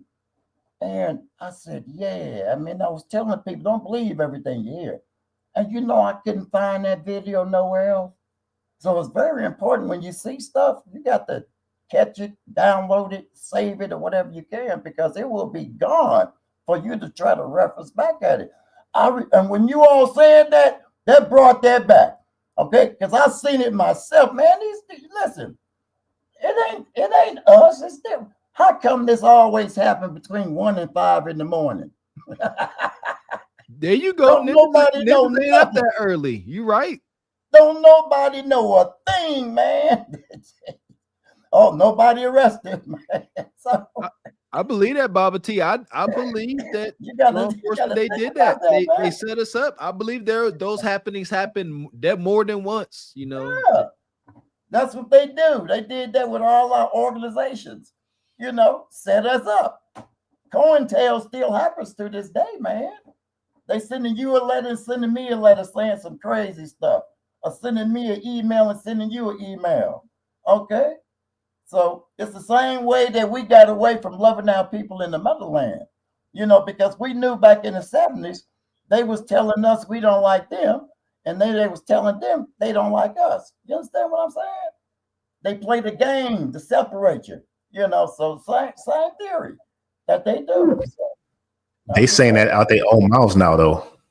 So the whatever program they had then is instilled in the people now. So you're right. That propaganda and all that stuff is now instilled in the people. So I see videos of them saying, "No, we stay away from Black Americans," and then now you got the separation. Now you got foundational Black Americans. Oh, don't mess with no tethers. Don't mess with them because we foundational. So it's more separation. It's like what? You gotta know corruption that history, man. You gotta know that history. Okay. Remember, I'm before computers. Okay. I mean, and that history is nice because I know what is really real and what's not real. I know this stuff is all a setup. People, you know, when I said independent news, I meant looking at independent podcasts that are concerning what's happening everyday living. Okay. Not the ABC, NBC, CBS, CNN, Fox News, none of that garbage, man. You know, so hey, man, a lot of people don't know what's happening in Africa. Hey, Baba T, young man. Baba T, speaking of hooligans and mongrels and thugs, welcome in, Uncle Beans. How you doing, young man? And real quick, I want to get Brother Tierney. I know you're trying to get in. What you got, Tierney? Oh no, I was just saying it's like the dysfunction and chaos is on autopilot from MK Ultra, COINTELPRO, from all the things that they did. These programs started in the 50s. Tuskegee experiments, all types of crazy things they did to us.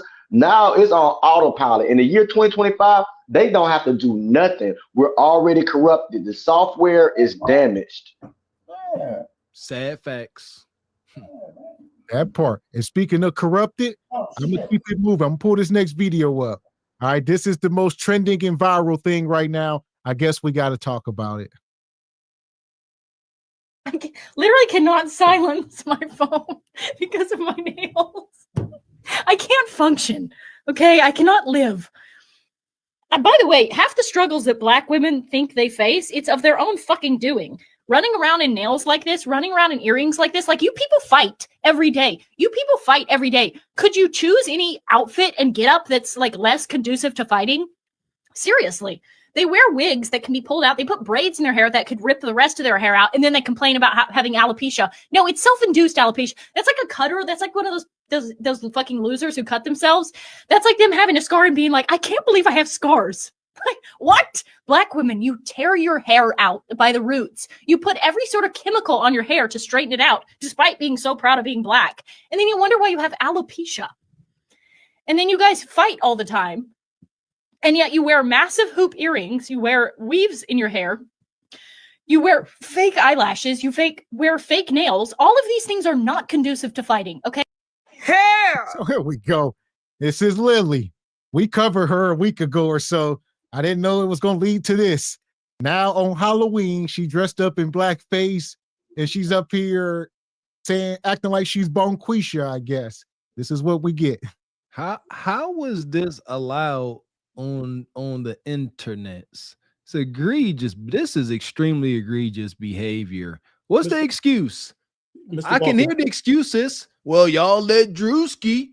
That's egregious, man. That's wild. Mr. Walker, I'm gonna jump before Beans. You know the thing that's when I initially saw that, you saw my reaction, but everything she said was facts. That's the thing. I want to be mad at that. I honestly want to be mad at that. But we've said that. She didn't say anything that wasn't true. She was. I did catch that. She was talking about attraction alopecia. I guess she's not the messenger. What's her motive? What's her motive for talking? Well, I would say it was a sprinkle of truth. Most lies and the attraction alopecia caught me. We talked about. She's talking about the long nails and I know y'all like to fight and all y'all do is fight and this and that. A lot of stereotypes. But where we at here? I'm not sure. Am I cutting out? No, you good. Okay. Just give it a few weeks and then another story will come out about her about something else. I guarantee it. She like some kind of reverse racism type. She loves it so much she hates it kind of thing, man. I guarantee it. I can see it already, man. Mark my words. It's prime rage bait. She moving like she got a machine behind her. Like, look at it. Like she got a machine behind her, man. Like, this is wicked, but again, I understand this is wild and extremely offensive. Again, y'all know what I say. We can't be predictable. What are we predicted to do? Crash out, be enraged. How about for the majority we ignore it, at least with our comments? Ain't no need to. What you about to do? You gonna win her over? Mr. X, say this. Folks like this, there is no conversation to be had. If you ignore them, they will fade away like a spirit. Okay, so let me give you advice. Let me turn this racist stream around into something positive. Okay, black women, listen up. Listen up. A black woman is speaking. When you are fighting, when you are going to bat, okay, before you wake up in the morning, get out of bed and you have to think like a fighter. You have to put yourself in the mindset of not, oh, it's just easy breezy and I might pick up a fight or a felony later on. No, that is the wrong mindset to have. The correct mindset to have is that you wake up every day knowing that every day is a fight. Every day is a potential crash out. Every day is a potential chance to chip out. With that in mind, let me adjust my cap for the billionth time. You keep saying chimp. With that in mind, you must wake up.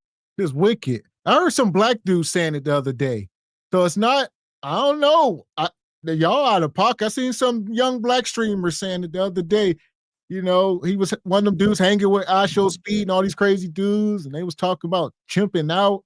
I said, what the hell is y'all talking about? Nonetheless, I'll get you in, Ebony Dean. What's your take?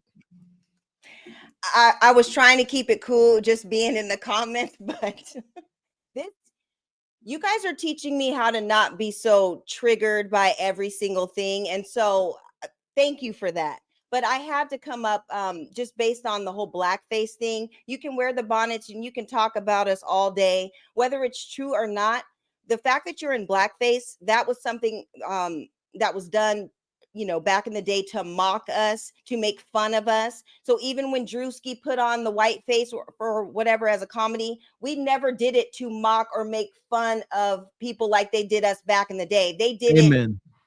That was derogatory. So even if we crack jokes or whatever, that's nothing compared to the blackface that she's trying to do. It's offensive and it's wrong and it's disrespectful. And anybody who's laughing at it, thinking that it's funny, she's wearing a bonnet and all that. Okay, whatever. People wear bonnets and all that, but there's a fine line between joking and being disrespectful. And I'm sorry, blackface, that is unacceptable in this country because it was used to degrade us back in the day. They didn't just wear blackface to mock us. They wore blackface in lieu of hiring a black person. That was a part of it as well. Oh, Yeah. okay. I didn't know that. Okay. Oh yeah, for the in lieu of movies. There hiring. you go. Yeah, I know you know, Brother Jay in theater. Heck, shit, that was the ultimate thing in theater. Instead of hiring a black person, they just hired a white person to do it and put blackface on. So it was mockery on different levels. Or Native American or Mexican or whatever. They just toss a little paint on their face and then start acting stupid. That part. So I'll get you in, Brother Beans. You got anything? You muted. There you go. Y'all need to stop whining. Stop crying, man. That white girl ain't did nothing wrong. White girl, I want to be your man. She ain't did nothing wrong. Jay, come on, man. Don't do that, man. Let her live. Hey, listen, man. I know everybody all in their feelings about it. I'm going to be honest with you. And y'all know I be on white people's heels about the shit that they do. So you know I ain't got no favoritism for white people. But this ain't it. It's 2025. You got to let this one go. You can't even pretend like this on your radar, to be honest with you.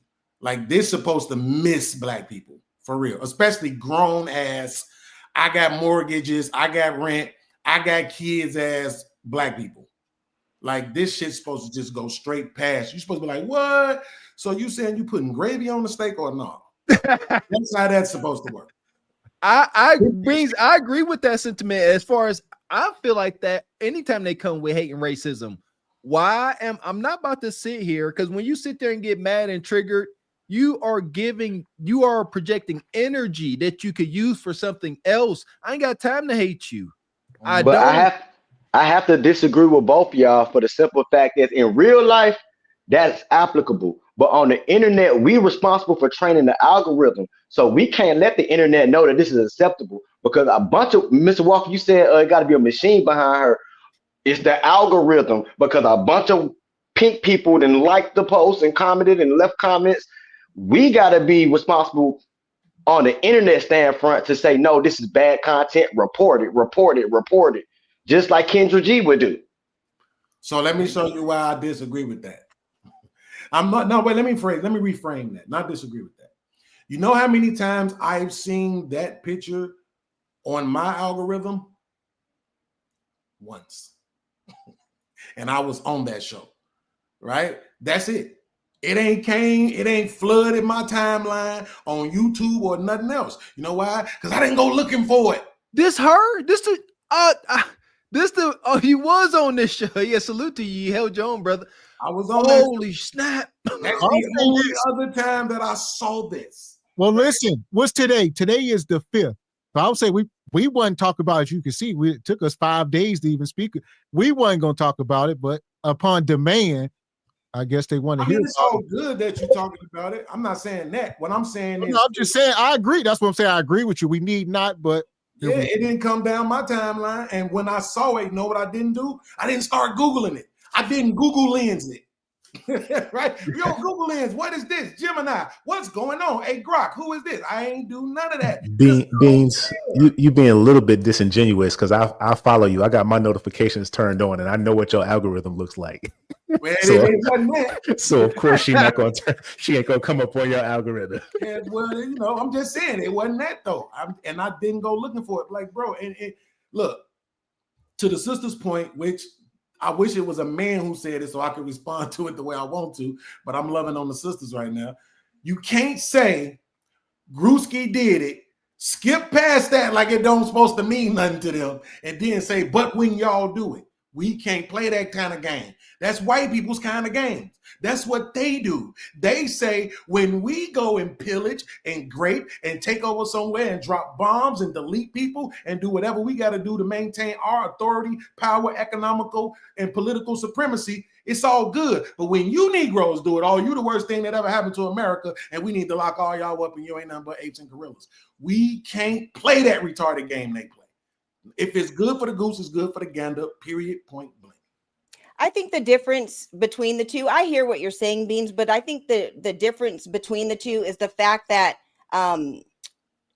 they, you know, we were segregated against and we were in slavery and all that stuff. They were doing it to mock us and to what I think Jay Tillman was saying. There is a huge difference. We never did that to discriminate against them. It was a joke. So there is a difference. And with the fact of you're talking about, you know, people being triggered and all that, the problem is that she's doing it in a way that is degrading. And yeah, we can keep composure. Yeah, I'm keeping my composure, and I can keep my cool and everything, but there's a time for you to check people and there's a time to keep it cool. She's going to get checked. And then I'm going to go back to sitting down and being nice and comfortable in my house. People need to be checked for this stuff. This is not okay. We have young people seeing this. The younger generation seeing this needs to know that there is a history behind that. And the history is derogatory towards our people. And she needs to be checked. And anybody who excuses this behavior or doesn't see a problem with it, you need to kind of look into the history as to why this is wrong. There are young people watching this, and we need to teach the younger generation about this because this stuff is not cool. So I totally did. I understand the type of time you're on and all that, and that's cool. You can have your opinion, and I'm okay with it. But I'm just talking about the past and what it was used for. And so I'll see this, Ebony. I agree with you 1,000%. I led into this by saying I was just watching a stream with some young guys, and they're 20 young, and they were using this language because it's a disconnect. They don't know their history. They're not in tune. And if generations keep going by, the disrespect will get out of hand for our children. Okay, see, y'all gotta stop this. Let's see. This is what I'm saying, Mr. Walker. I give you $2. You stop this. Stop this right now. Okay, so here's what I'm saying. Here's what I say to you, Beans, before you keep going. I would say this is a 10 times worse issue than worry about people not getting Section 8 at EBT. Uh-oh. I'll say that.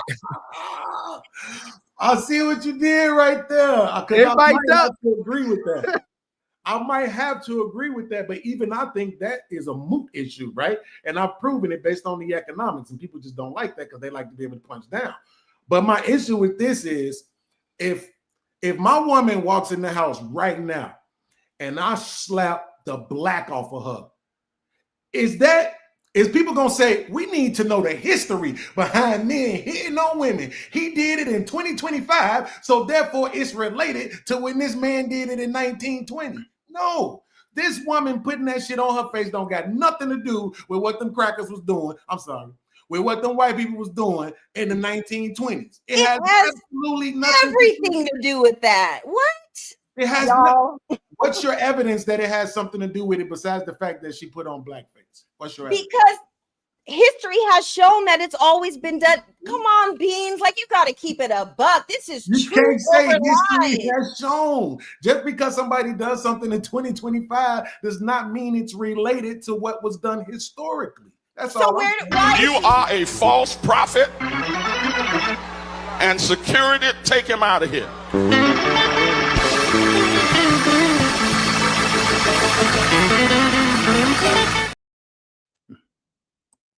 Shout out to Project Leroy.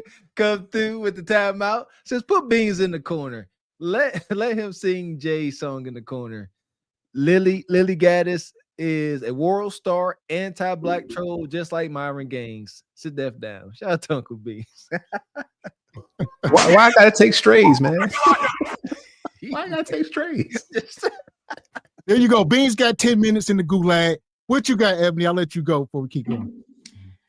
I just want to say shout out to Project Leroy because I was about to go there, and I respect you guys, and there is a history behind it. Everybody just look into it. She's doing that for a reason, and she's doing it to get a rise. So we have to have a balance in between the two, but people need to be checked when it's time to be checked. I'm sorry.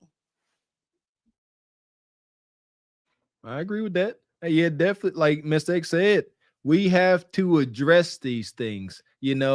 And I'm learning that, coming from our environment, not being taught too much from our elders, we're learning like, okay, all right, so this is something, so we are literally learning on the fly.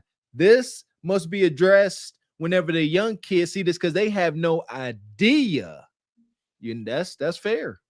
And what's happening is these kids are coming to school dressed in blackface thinking that it's okay, and there's fights are breaking out at school and all that. This is happening. So we have to teach the next generations the history behind it and why it's not okay. Like, none of that's okay. Wear the bonnets and talk about how we're ghetto and all that, whatever. But when it comes to the blackface and being racist, that just needs to be checked. And that's just what it is.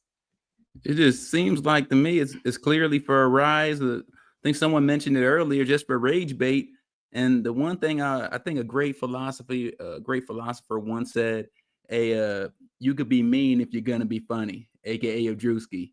Watching that short clip of whatever her name is there, I think she just got to watch her back out there in public or in the wrong spaces, so someone may run up on her and have a rough conversation. That's all I'm thinking. Because everybody's tough online, but come behind that screen and come up to some bonquishas who are, their skin is, actually black, and see how you do all that stuff online, but pull up on a real bonquisha, even pull up on me. I have a couple words for her if I ever see her in public. So I like that. All that tough stuff behind the camera, but yeah, we're gonna exchange words. Don't let it take out your feminine phrases, WD. But you're right. Now I like what you said. If you are big and bad enough to do this, like Drewski did, there we go. Like I said, these are two different things, but we drawing comparisons. Drewski was out with them at a NASCAR rally. Right. That was brave. That was hilarious. The thing is, Shout out to Sister Olawa. She put Beans back in timeout after Tony Golden took him back out. So there you go, Tony Golden. Gave him a little credit, but he back, Tony. So here we go. What you got, Brother Jay? The thing is, if that happens to her, she's just gonna turn around and say, "Look, I told you so." So if we don't like Tim was saying, if we don't hold her as a community accountable now, there's nothing that we can do about it. You just wash your hands, push it to the side, and move on this one, because it's nothing. It's if somebody retaliates against her physically, she's just gonna say, "I told you so." And we just got to play their game. What you gonna do? We got to report it. When we see that stuff come on our timeline, it's 3 dots. Click the 3 dots, press report. This is discriminatory or whatever the options may be. But we have to report this stuff, because if we don't, just like we were watching AI make these wonky videos, what do you think the AI is getting trained off of? Like, we got to stop allowing these things to be socially accepted. We don't got to always go with somebody. We don't got to tap a chin every time. Sometimes we can use the power of the pen or the internet. How many AI little hat, or I don't know if you can say it on YouTube, Swaste? How many of those videos do you see AI? None. You don't see none of them. No. So hey, what that tell you? There you go. And that's why I always say we need to identify our position on U.S. soil, not to complain. Know what it is, move accordingly to get from under the madness as best we can. And shout out to Brother Tony Golden bringing Beans back. I'm going to get you in, Baba T. Then I'm going to get Beans back in. What you got, Baba T? You see images such as back in the day, they used those images, so we couldn't get into the theatrical jobs. But also, back then they created stereotypes as well for us. That was not us. So as we moved further on in the industry, we would protest against them using these stereotype images. Like they say the Black woman was over sexualized, but that gave them the right to, to grate them and say, oh, they love it. You understand what I'm saying? They put that stuff out there about us. And as we fought to change those images in Hollywood, that's why you start seeing more beautiful things with us in movies. And Julia, the first sister that had her own sitcom and everything, she was a nurse. You feel me? Back in the 60s. So now what's happening? Those stereotypes that they were talking about is the stereotypes we see now. And the bottom line is this, we see all sorts of stuff come to our community, but you have to remember one thing. If the community don't hold it responsible, it won't be happening. See, they know they can do whatever they want to us because we don't have a strong community. So they can put whatever they want to put on the internet. They can do whatever. They can hold lynches. Remember, they had Halloween parties. They got one black guy. He was in the news. He's disconnected from what's going on. Okay? So that's why they can do what they want to do. And people say, oh, man, they did. No, because we don't have a strong community. Every community you see out here, they wouldn't do that to. They wouldn't do it to the Zionist community, which is those so-called Jews. They won't even do that to the Hispanic community. And you could keep working yourself on down, but they'll do it to our community. Hey, listen, our people have become the oppressors. All our politicians took the place of the oppressors. You know what I'm saying? So we ain't got to worry about the cracker, that yellow or that pink person. It's our politicians. I told people back in 68, man, we had like 900 politicians. We had more during in 68 than we have now. We got over so many 100,000 in this country. So now they have become the oppressors, and they won't say nothing about this. The NAACP ain't gonna say nothing about this. All them other programs that the government sponsored, they ain't gonna say nothing about this because they would have by now. You feel me?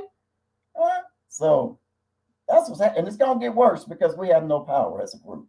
We're all individuals. So that's the main focus. We're individuals, so they don't care nothing about us. So that's it. All right. So there we go. I agree with you, Baba T. What you got, Beans, before I let this video go a little more? Wake up.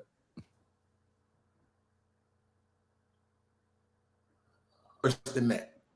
This is worse than that, just so you know, right? People not being able to hear a difference of opinion, right?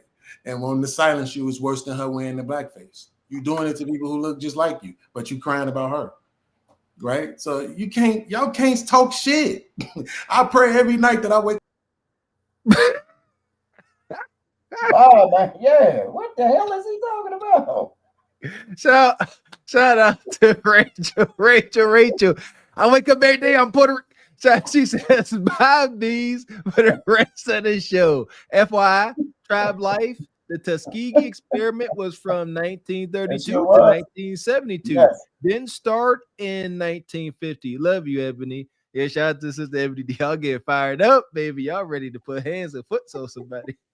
So she told Beans, Rachel say, If you take your top lip and connect it to your bottom lip, you will shut the fuck up. Sometimes shutting the fuck up is the best thing you can do. You go, I'll let you do one of your shows. Appreciate you, Y'all got Uncle Beans out. Huh? Beans. That was a surprise to take for Beans. Beans said she all right because Beans. Yeah, Beans could. Yeah, he could. Beans is turning into an agent of chaos. I'm learning, Beans. I think you just want to be opposed to whatever the majority is. All right. If we was all up here right now rocking with Lily, you'd have came up and be like, y'all some coons and all this stuff. So yeah, Beans, you turned into an agent of chaos. I see you. I kind of dig that. That's how I am with sports. If we all watching football, whatever team y'all like, I don't like that team. I'm going for the other team. So shout out to Beans. That's what I think, but maybe not. I could be wrong. Like you said, he ain't the first person I've seen. There are people online that say they have no issue with this. They like, oh, what's wrong? She ain't saying. Shout out to Luther. Luther was just up here. Luther said he don't see anything she's saying is wrong. Well, I say, that's is it emotional? Is what we feeling? Is it emotional? We gotta ask ourselves. I wouldn't say it is. You can tell that she's coming with bad intentions. 100%. It's very, very obviously. So she's saying something mean, and she's saying this to get people riled up. Unfortunately, we see this happen every year, especially during Halloween. Like just seeing this clip, it's my first time hearing of this woman as well. I'm just like, oh, okay, that's par for the course. Somebody mad at us for something, and they're doing this here. I was just like, oh, okay, I don't like it. If I knew the link or the video, like Tribe Life said, I would go ahead, or like 10, would go ahead and downvote it and report it. Right. Yeah, and I just think just knowing the history behind it, like that's what's making people feel so emotional about it, because we know how our people were treated back then, and we know how our people felt when we were mocked and belittled and everything. There are all these like WS supremacy, like museums and like little shops. They have little knickknacks of us with the blackface and everything, just mocking us. So there's a deep rooted hateful history about this, and it needs to be called out. Like, yeah, it's 2025 and all that stuff is over, but we can't let stuff like this come up on our internet because we've come too far. We shut all that shit down then, and we're going to shut it down now. So that's where we're at with it. I'm all for shutting it down. I'm all for that. I just want us to do it. And you're right, because my personal take, when I see that, I see our people being strange fruit. I really don't think about the movies. I don't. So it does. I agree. I see that. And I'm like, y'all mocking the way y'all tortured us. Right. That's the difference. Drewski ain't tortured nobody except for that big old Sister Bone Quisha he be messing with. That's it. They tortured us. Yeah. And so that's what I see. And I get it. And so I'm like, okay, yeah, shut it down. However, we can't keep giving them our emotions and our energy out. And I was guilty of that. Trying to tell y'all, whenever Cooties 19 was going on and the Not Effing Around coalition was going on, I was unhinged. I get it. But I also saw it proved nothing, So we got to be tactical. and aware how we address these. But yes, they should be addressed. That part. So shout out to Rachel sponsoring the show. For sure. Appreciate you.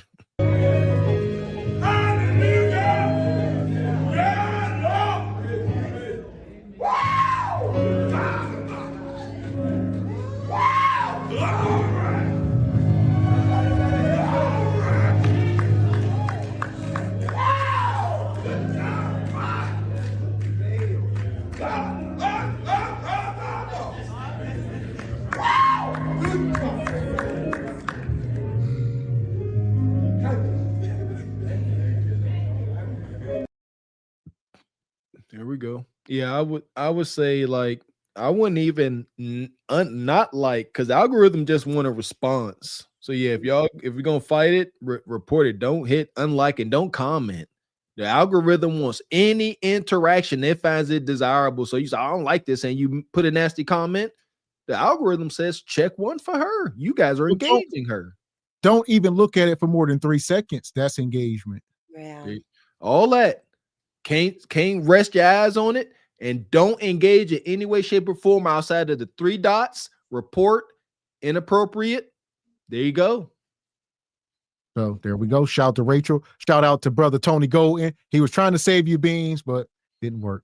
Shout out to Tony, man. Ryan for beans, man. I think I always see Tony. Shout out to you, man. Appreciate you, Rachel. Rachel always coming through. Says facts, Ebony and Mr. Walker, but USA always makes it fun to degrade us, but never other groups. They hate us. And they hate us because they ain't us. And I'll say my thing with it was, the chimping out thing she was just saying, chimping out. And like I say, I was watching the Speed brother the other day, and it wasn't him. So I'll say it wasn't him, but it was somebody that was with him. He had a couple people, and the one brother was he was real obnoxious, and he, cussing all this stuff. And he said something, oh, y'all chimping out or something. It's all black dudes. And I'm like, and then nobody check them. They didn't skip a beat. And I'm just like, this is how y'all interact. And I was like, I don't know. I was like Ebony Sam, this stuff get too far off the tracks, we won't have no sense of self. Right. And then there's nothing more devastating. I'm going to listen to me. There's nothing more devastating to an individual not having a sense of self. That's why I don't call my brother the N-word. That's why I should never refer to any kind of dang primate. And we are not the ones that are closely related to. It's them via DNA. So that's why this stuff like this I learned, and I'm like, woosah, man, freaking woosah. Yeah, and like you said about the DNA with the monkeys, but the thin lips and all that, you guys definitely look more like the monkey type, than we do. Like, come on now, like, yeah, that's crazy. And the fact that was you said it was a black man saying that, like, yeah, we need to do a lot of course correcting because things have gotten off track, and they need to people need to really understand where all of this hatred is coming from so that we don't continue to repeat it for the future generations. So that part, we got to stop it. I think like, no pun intended, we're like monkey see monkey do, no pun intended. So like as long as people see like brothers like Mr. Gavin X and brothers like Mr. Walker doing good and sisters like Miss Ebony Dean glowing, they're gonna be encouraged to do better for themselves. I put on a little extra Vaseline today. We see you shining too. Yeah, I see you. Shout out to Project Leroy. I see you, brother. Says Beans not coming back tonight. All that Shimbozo buck dancing and step and fetch it for Polo Miss Annie Lee can be done over on her platform. Additional insurance in case somebody tries to bring him back up. We see you, Project Leroy. Come on, just bring it. I need you to stand up while y'all not moving. Come on. Don't make me push. Don't make me push. Thank you, sir. There go money. She touching you. Where they get that money? Where they get that money? I can see money from a long way. Elder Gregory Kelly, That's right. Come on. $100. Everybody get something in your hand. Come on and put it right here. Appreciate your Project Leroy. Appreciate you, brother. Come through sponsoring the show. Yeah! Boom, shakalaka! So here we go. I'm going to let this go for another minute, and we'll get some more reaction. With that mindset. Okay. Chance. for the billionth time. With that in mind, you must wake up with that mindset, okay? Like white girls have to manifest things, you have to manifest too. You have to manifest yourself into the ultimate super warrior, okay? You have to turn yourself into the ultimate warrior princess of Wakanda and go outside with that mindset in mind and know this. Know this to be the case. You will fight. You will dominate. You will win. Hail the black woman. She's just wonky. She up here a shock jock, rage baiting, and it works. All right, for whatever reason, the algorithm likes it. They are keeping her on the platforms. Probably not for long. All right, YouTube. I think this she went probably a step too far. So she probably won't be on the platform much longer. They'll probably kick her off. There you go. She a racist Howard Stern. Straight shock jock work. And that's what she doing. Everything she say is straight to your nervous system. Shock, shock, shock. Yeah, just again, we talked about how we counter this. Report and ignore. Report and ignore. And if she does, like she said, if she does remain on the platform and continue this type of stuff, this shows you, what kind of company YouTube is, and some of these just, be mindful. I wouldn't be surprised. We know what it is, man. Some stuff, I'll let you go. Yeah, like I said, some stuff we can't come up here and say nor do, but like you said, Becky can get away. Let you know some of the stuff is still alive, but we can't be victims. Learn the rules to the game and move accordingly. That's it. There you go. Yeah, and I mean, she's trying to portray herself to look like a black woman. First of all, her makeup alone, nobody is really that color. You look like a whole witch out here. You look like the Wicked Witch of the West, like in the Wizard of Oz. You don't even look like a black woman. You look like a witch. So all that portrayal, a witch with a bonnet on. So all that portrayal, you failed in that, but you are getting the reactions. But I hope somebody does kick her off the platform. This was complete disrespect right here. It'd be nice if it was permanent. That's the type of justice I like. What if it was permanent? Right. You know what I mean? Or did something so not nice to her blood system, damn it. You think about the brick lady. How do they tell her she can't come on the internet for 10 years? So I would think if the brick lady can't come on the internet for 10 years, this woman should be banned for life. Forever. It's egregious. Right, because isn't this against like the YouTube or the social media? Oh, yes. Heck yeah. The guidelines. Right? The guidelines. Ain't no way this is allowed. Again, that's why the fact that she up here, she got to have a machine. She know folks. And listen, we don't know. Only speculations and allegations. But they could be like, hey, we're going to give you a quarter run, 3 months. Give them heck. But after, go ahead and make your bread. But after that, we got to take you down so we don't have fallout. I believe these back room conversations happen, I swear. Oh yeah, they for sure happen. But normally what they do, instead of having like a white person at the forefront doing it, they'll try to find like a Sambo black person or like a coon type black person to mock us because they know that they can't do it. But now this is just full on disrespect. And they're just coming out to the forefront and being bold about it like it's the 1920s. Like, are we serious? This is taking us 100 years back, y'all. We can't let this, this stuff go down. This is not. Yeah. It's Officer Tatum now. He was more in the middle, in the early stages, and now he just went whatever. I don't even think about the Hodge twins. Like they just shenanigans, man. It's just nonsense. But he started out in the middle, and now he's just all the way gone. He's that character you talking about, Ebony. And like what I forgot who was up talking about. She said nothing she said is wrong. Nothing she said. If your dog came in the house and start speaking to you right now in the perfect King's English, telling you how to diversify your bonds, no matter what that dog say, it's wrong. It don't make no difference what it's saying. It's just wrong. Like, I don't care if she's saying, oh yeah, she got a point. No, she don't. She's wrong. She's wrong. She's negated everything she's saying just because of the way she presented herself here. All right, here's the deal. Here's the thing right now. I'll pull this up. The video is no longer on YouTube. So it was flagged down. The video was flagged down days ago, but it gave her enough. I don't think she wanted it to stay. It was for publicity. So she was able to drive people over to her channel. And now she got this video up. Let me see. an apology video. Oh, this make my Or it says, I am not apologizing. The thumbnail of this video got her with the blackface on. She took the other video down, I guess, or she didn't. YouTube probably took it down because it went against the guidelines, bullying, harassing, all that stuff. So I'm sure YouTube took it down. And here's her response. What's up, folks? Welcome back to the show. So last night was Halloween, as many people know, and I decided to dress up like everyone else does. People are out there dressed like Satan and witches, and they're dressed like every horrible thing under the sun. Well, I decided to dress up as something, the most horrifying thing I could think of, which is the black woman, which is a person who is angry and fed up that their EBT card has been declined, that their race card is no longer working in this new climate, and that they're not receiving the reparations that they think they deserve, despite the fact that they did not build this country, contrary to what they say all the time. And they are certainly not improving the country. They are actually doing everything in their power to destroy the country. So I made this stream last night, a live stream, and a few people watched it, and now people are quite angry. Several allegations are being alleged against me. Why is she doing this? Is she just a shock jock, just an agent provocateur? Or is she a grifter? Or is she Jewish? Or is this a federal asset here to seed division amongst people? So I want. She literally just said everything we've been sitting here talking about. And this is a joke, man. Like you said, this is crazy as hell.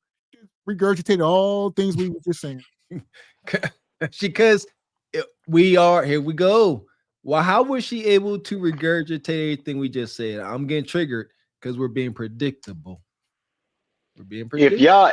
If y'all ever wrong, somebody gotta let y'all know. I swear to God, y'all be speaking prophecies up here because that's wild that she said everything that we could have speculated, but it's not wild because they already had it planned out. Like Mr. Walker said, they already knew we only gonna keep the video up for like 24 hours. Go hard. That's it. They said go. They said give it heck. They had people on the other side of that camera cheering and rooting, holding up cue cards and all that. They said, we bought this 24 hours of you being an evil devil woman. We're about to get, umpteen thousand new subscribers, maybe even a damn sponsorship. Who knows? And that was it. To heck with y'all feelings. We gonna get to the munyon, take it down. This is the conqueror's way. This is like a white collar crime. I'm going to go ahead and embezzle 50 million. I'll get caught eventually. I'll do 10 years in some federal cushy penitentiary. Y'all charge me, y'all will make me pay back 20,000 in restitution, and I'll have about 15 million stashed away when I get out. I made $15 million in 10 years. White collar crimes. That's what they do. The same thing, just more microwave. 24 hours now. Ain't gonna take 10 years. I'm gonna put this video up. Shout out to social media. It's wicked. And it's like I said, it's all been planned. And it's frustrating because again, we just talk. I don't like that. I don't like when they call out our moves. That's bad. Do you think that she could be I guess part of the next influencer to fill in for for just Pearly? Or maybe like for Pearly, Charlie Kirk, for all them other cats that when they move out the way, should be trying to fill that void that they have there. Yes, sir. That's the saying, right? You get rid of one, two more spawn up. Some kind of demon terminology. Yes. There you go. This shouldn't be too surprising. This most likely put it better in folks back. There was a void to be filled. And they filled it with a shock jock. Like, that's wild. Like, first they gave us homely Pearly, then I guess they think she looked like something. Well, what you think? What you got? Go ahead, BD.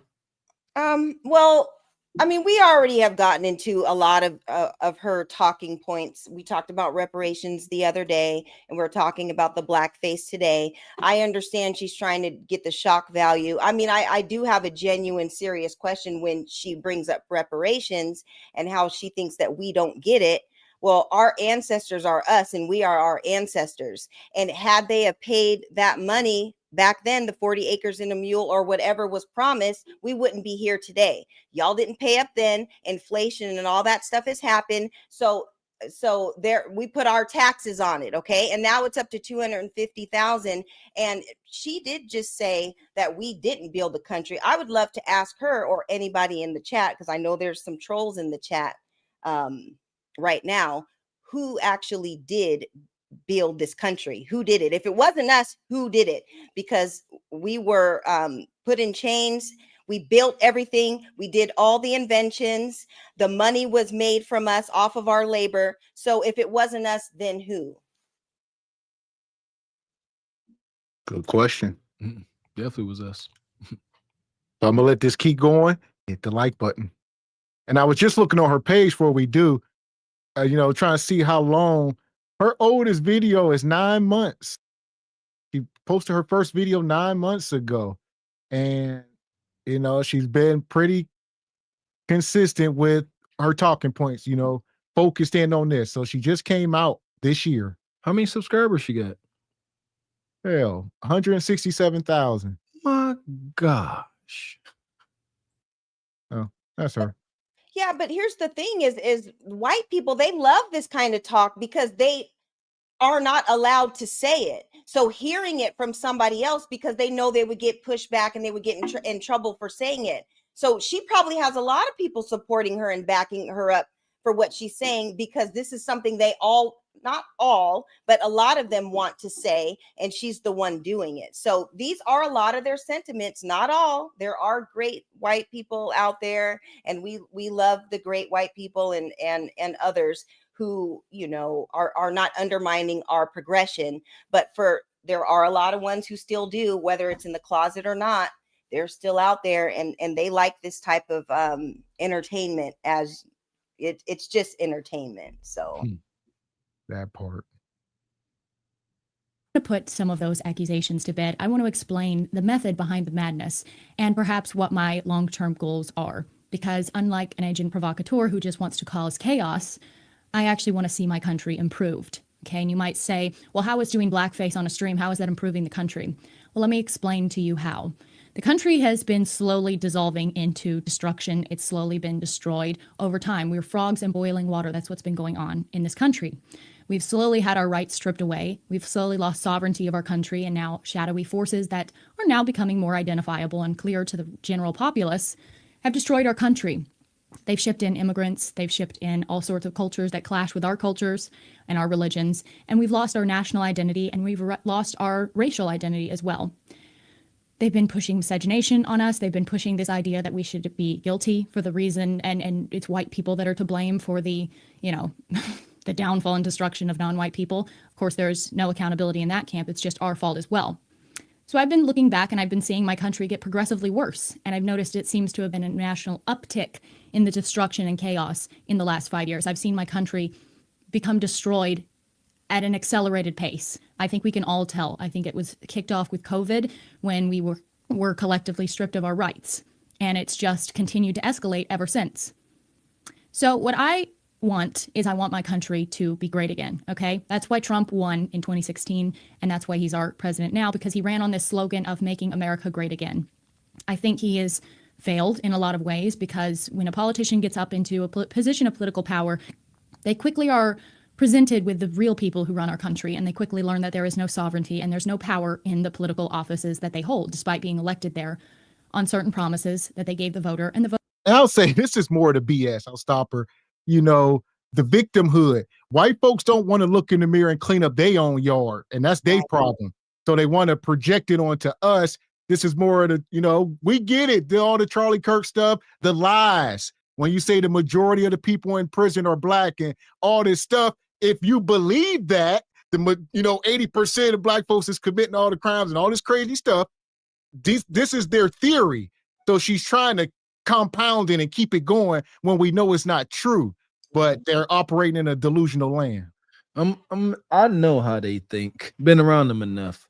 So they always talk. She said, "Oh, you guys want to blame white folks for your position, and we rightfully can." My goodness, I'm gonna bring up eugenics, right? Stop you real quick, Mr. Walker. Huh? DJ, give me a thumbs up in the back, brother. I know he's trying to come up before. Can you hear? All right. Here we go. Yeah, like Planned Parenthood. Who created that? white folks. So we can sit here and say, you guys caused an indirect genocide of our people. And what would they respond? But y'all went. You see, that's the way they think. They say their evil is negated because y'all bought into it. We made it desirable. We dressed it up as something else, like the devil, like Lucifer himself, but you took the bait.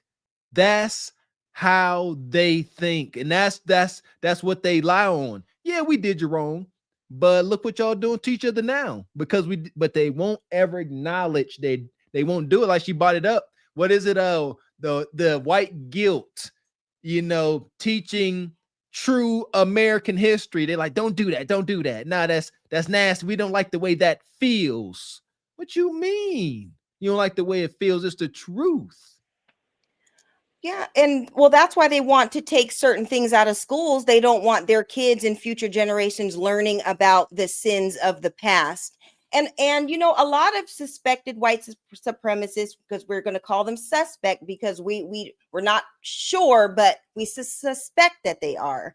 But a lot of them think just because they asked Jesus to forgive them from their sins, then they're excused from all the effery from the past. And that's absolutely not what it is. And some of them think that, like, we asked Jesus for forgiveness, so our sins are clear. No, we're talking hundreds and hundreds of years of just total atrocities. So some of them do think that they have erased that from their mind. They don't think that they did anything wrong, and it is what it is.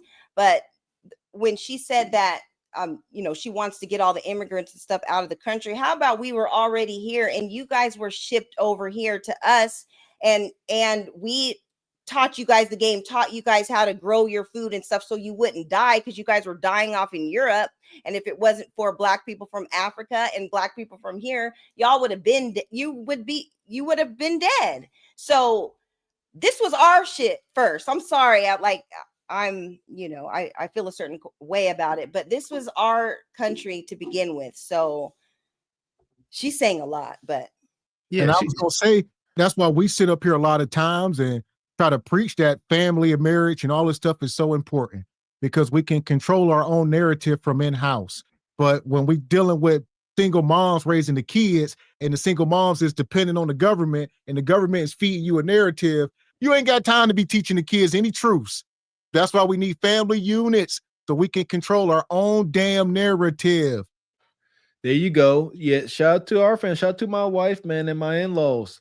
I think after like these younger grades, we're gonna take on the task of homeschooling. It is what it is. Too much going on. It's gonna be a responsibility, but we are going to do it. And that's a movement going on because of this. Our kids going to school and they teaching them about Greek mythology and all that stuff. My kid comes to me talking about Zeus. I'm like, that's cool. You know what I mean? But I got some stuff to teach you. And there you go. And I'm like, you know what? Since we are in position, we do have this community unit. We are going to make the most out of it. Yes, I can't sit here and be mad. See, I understand. And I seen some of the, bulletins from some of the parents around here. They was mad about the stuff. Counter it see what it starts at home. That's fine. Yeah, Zeus, all that. Yeah, whatever. Who gives a crap? Let me teach you about this, about some African spirituality that you are connected. You ain't connected to that.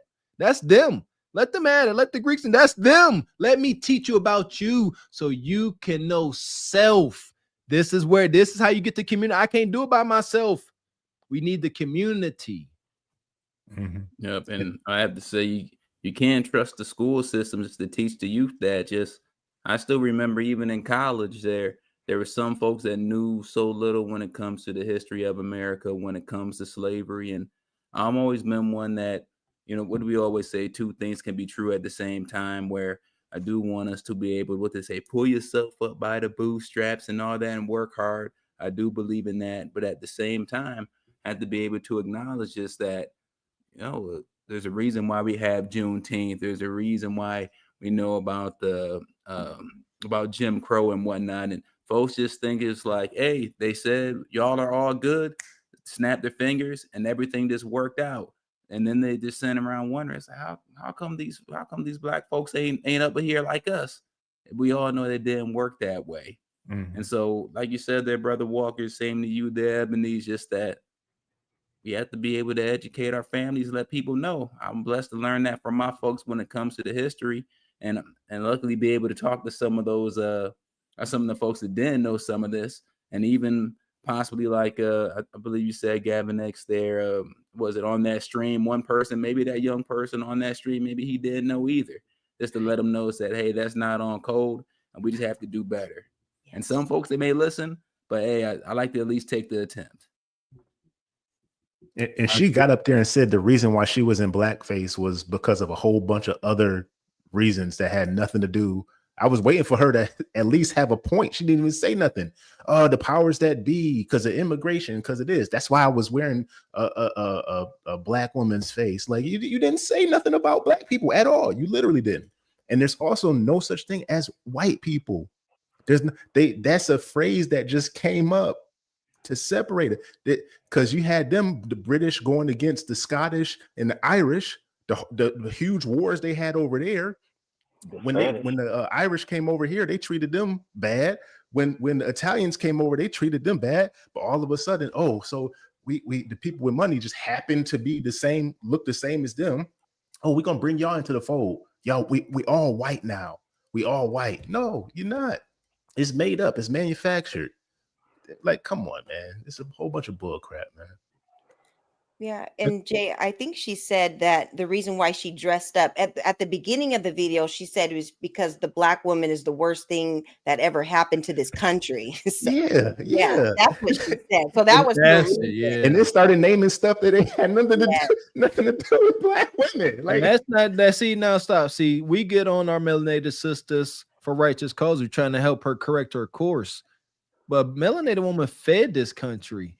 A lot of y'all, I'm sure you get me triggered every day. Yeah, well, that's why we're trying to get y'all to understand y'all greatness. Don't be tricked out of your position. So that's true. Love, not hate. After you go, Mr. Walker, I don't know if you're going, but I want to get Brother DJ in. I know he's trying to go. You go ahead, DJ. I'm a cool down. You got it, DJ. Yeah, man, what's up, man? I know I'm lady hell in this bitch, kid, but you know, that's how I do, man. Reform nug around this piece.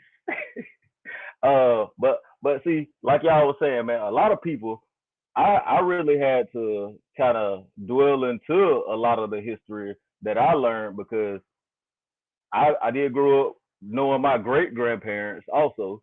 So what my great grandparents would tell me, and then I would go to school and be like, hold on, this ain't what happened, bro.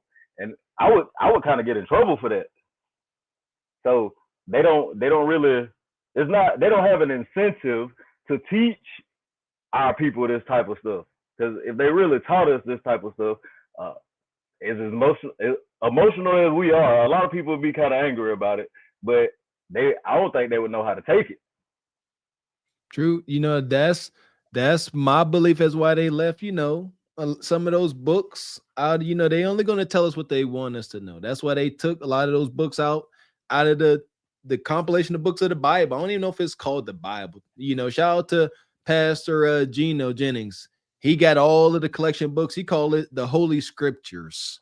You know what I mean? Like stuff like that. Yeah, they took those out because it's a lot of empowering things. And that's my reason for saying any of this stuff. And I'm only gonna tell the truth.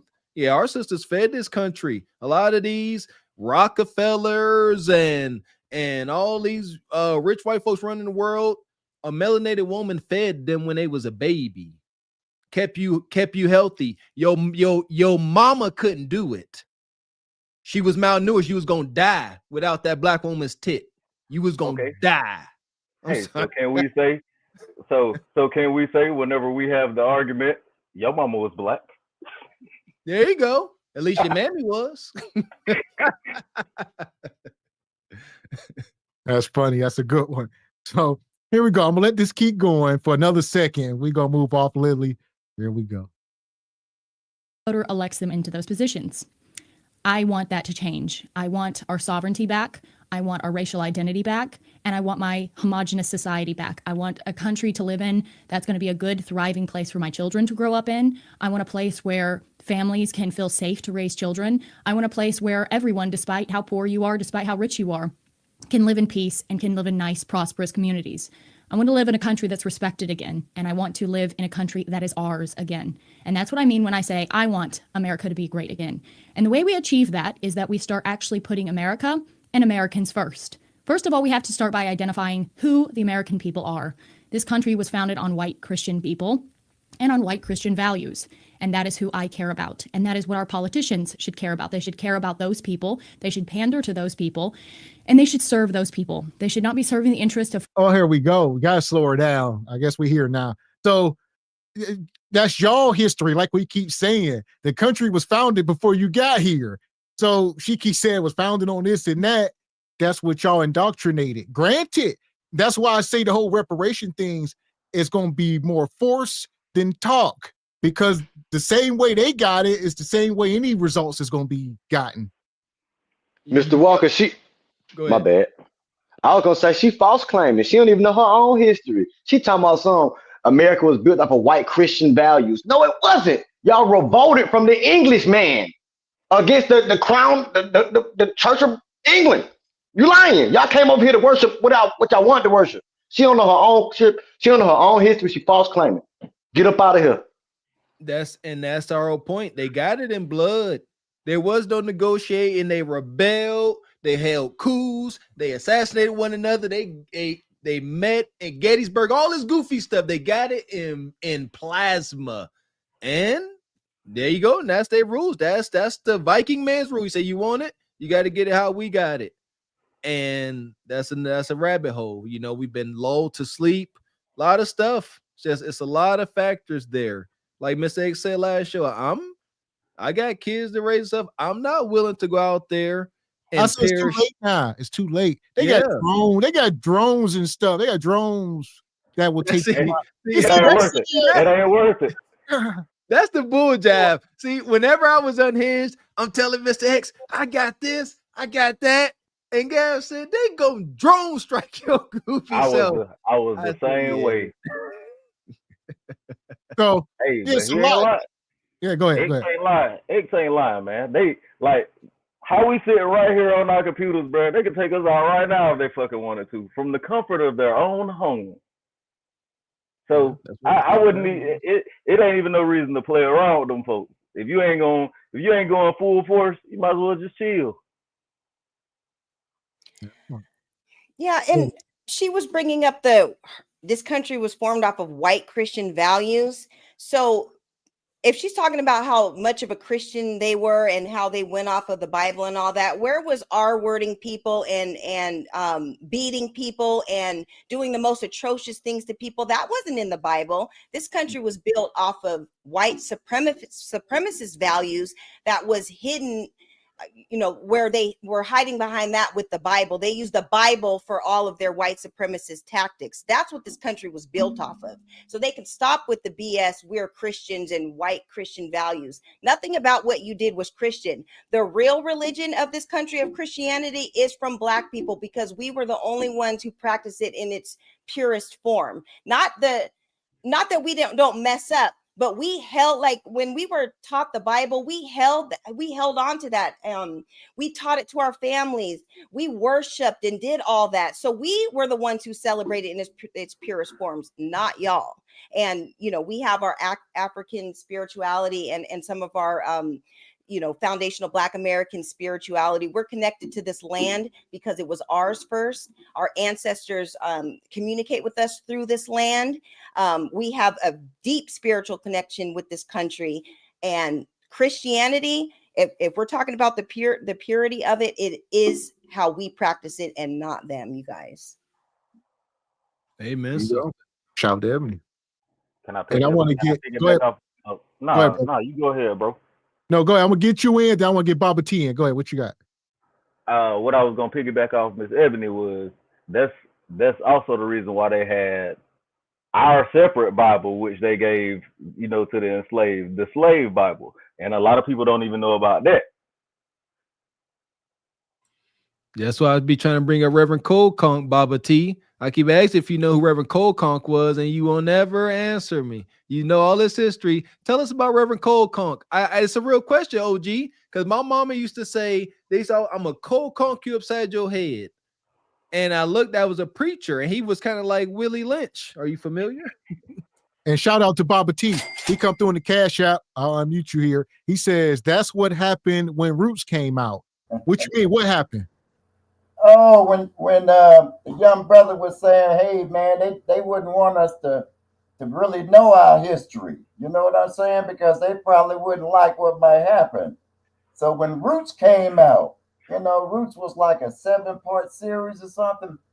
And I mean, man, the first night Roots came out, man, you know, melanated people were mad.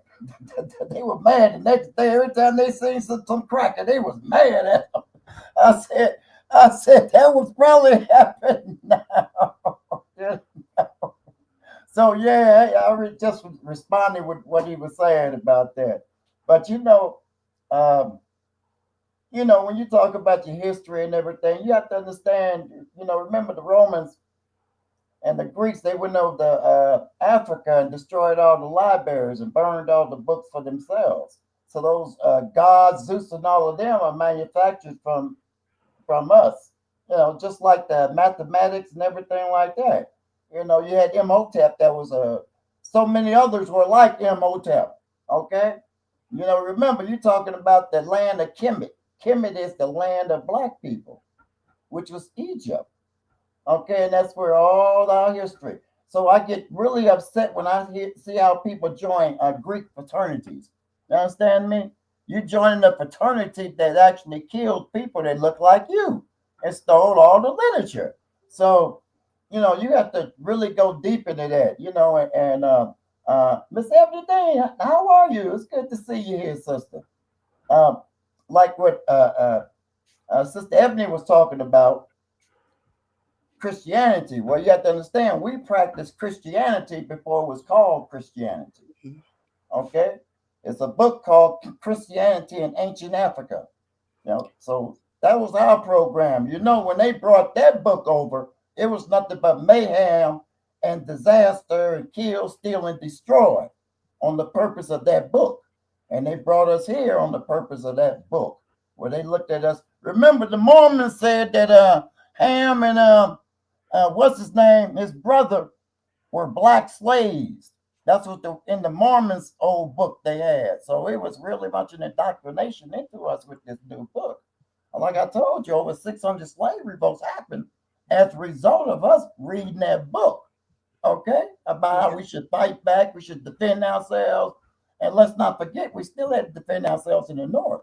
They had plantations in the North too. They had very few, but they were there. You know, and as I told you before, you got to look to the West. You know, so that's where we were. You know, wasn't no slavery out in the West, but we were out there. So our history expands, man. It is so much money based on our history because we were indigenous people, and these new Indians got all that money. We could claim that money, you know. So it's just so much out here. If we really had to do it, it's just so much, and we know they don't want us to gain much, because if you know our history, the little things that we had, we made, right? Look at these inventions. We made these inventions with the little things that we had. We wasn't in no damn college nowhere. This is what we had, and we're still making stuff. Look at Africa. They got a 15-year-old kid that made gasoline out of water, where he can run a car on water. So they know what we can do if we have the right tools. So that's what scares them. That's why they always got their feet on our neck. We're the smartest people in America. Shout out to my brother Nature Jab, Baba T. The brother Nature Jab making gasoline out of plastic. He called it plastiline. Yeah, that's it. Get with that brother, man. Amazing brother. Yes, it's amazing folks don't know about him. This is he in the United States. He making gasoline out of recycled plastic. Right here, 15-year-old boy. Yeah. So yeah, man, we too cold for them. Why y'all think they keep putting their foot on our necks? Huh? We too cold for them. Our knowledge is too much for them. They can't handle it. That's why they got to keep doing what we do. Look at all the young boys They know how to measure that dope, don't they? Yeah. They know how to turn their money over, right? That's the same theory, man. They know we can rock it when we got it, so that's why they got to keep doing what they're doing. They have to. They really have, and they're getting us to do it for them. That's the bad part. And we don't realize it. We keep talking about Trump. No. You got to come down to the local level first before you can go up to the federal level. You understand me? You can't start at the top going down. You got to go from the bottom going up. Huh? That's where the real power starts happening. And y'all quit talking about they can knock us over. Do you think American troops will start firing on her people? Oh, listen. There you go. It's 50-50. There you go. Okay. Well, let me tell you this. Y'all Okay, seen it's that? 50-50. Y'all seen that film when I just said drones? Y'all seen when Ukraine sent them drones into Russia? I don't know if y'all seen that. That's a war, baby. I was like, holy hell! They was going in by the dozens, and they was. I said, what you do if Ukraine got where y'all think they getting this stuff from? Listen, you already know that, but that's not what I said. I'm saying, bro, I said, look, this what we got. This what we got. This what they got. You gotta ask yourself. This is us. What were you last the first thing I said was economics. You start spending your money. Money talks, baby. Money talks, man. BS walks. But we gotta give the people with the money to show everybody the knowledge to do what we need to do with the money, not what we want to do with the money. What we need to do with the money. You didn't understand me, young brother. I said when you stop spending your economic dollars to support these pink people's economics, and we maintain our own as much as we can, so they know that our money works, man. We got a $1.7 trillion spending power. You understand me? When you got that much spending power, your money can talk if you are grouped together. I've been saying that, OG. We just got to keep it. Yeah, we gotta learn how to keep it. Like if we spend more of that money, but we gotta spend that money amongst each other. That's the problem, man. But also we have to have the certain establishments that we need to keep the money amongst each other. We have to have the hospitals. We have to have the schools. We have to have grocery stores, gas stations, all of this. Right. And you know how that happens? When you start talking on a local level. Okay, what you think we did in the 60s, man? In the 70s with Pepsi. Pepsi didn't hire no black folks. We sat in front of them gates in Pepsi. There ain't no trucks coming in, the trucks going out. You know, we can control the school system. We can get the church to set up our schools to pull our kids out and have some teaching going in the church. And that would get the school system an understanding we ain't taking this mess. But who do we have? We have black folks running the school system. So they're the oppressors. Man, we got black folks that ain't finna give up their jobs and benefits. Hey, Baba Get away from that. Saying nothing. That's about that money now, especially in Chicago.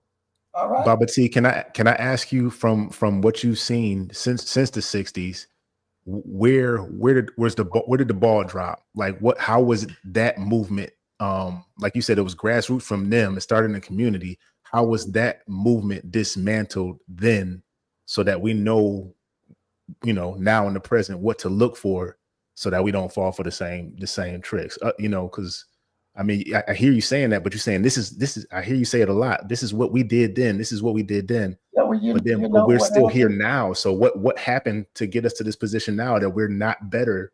We're probably even worse as a community than we were then. What happened? Okay.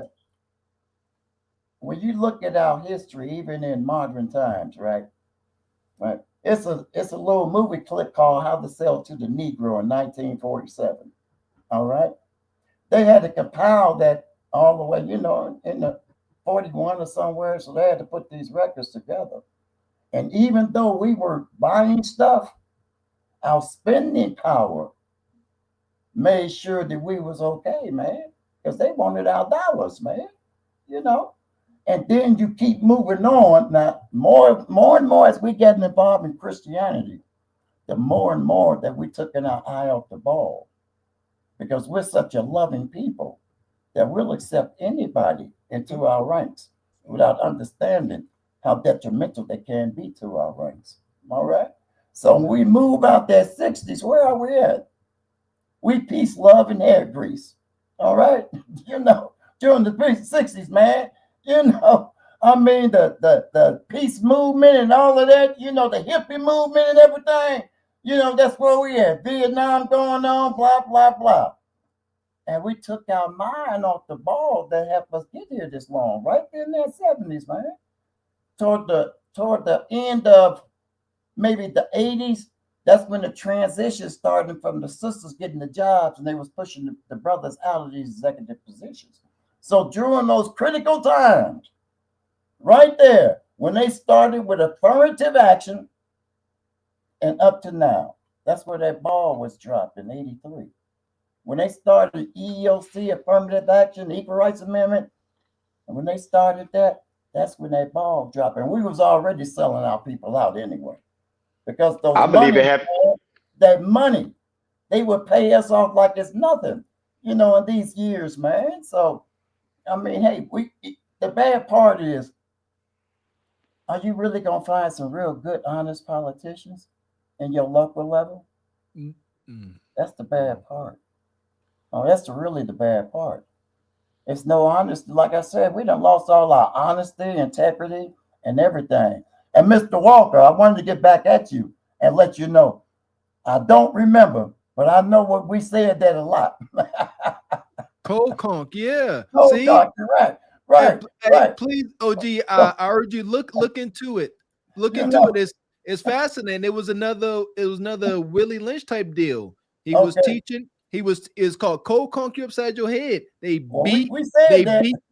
beat this fractured Christianity into us. Yeah. Well, I seen that though. Yeah. So it's deep. I'm gonna get you in. Let me get Brother 10 in real quick. What you got, 10? No, I was just saying, I believe it happened way before the 80s. Like you said 83, respect Brother Baba T, but I believe it really happened in the 70s when they got us more focused on the disco movement. And even though the Black Panther Party rose in the 70s, what did they use to destroy the Black Panther Party? Drug abuse. We was heavily abusing drugs. So I believe they already had us the wool of our eyes before the 80s. No, I don't think so. Because if you know about the Panthers, you know Fred Hampton and Mark Clark was killed by a setup from the Chicago Police Department. You know, a lot of our members got killed because of the infiltration by the CIA and FBI. Also, do you know we have political prisoners right now in the United States prisons that are former Panther members that's been in jail for over 50 years?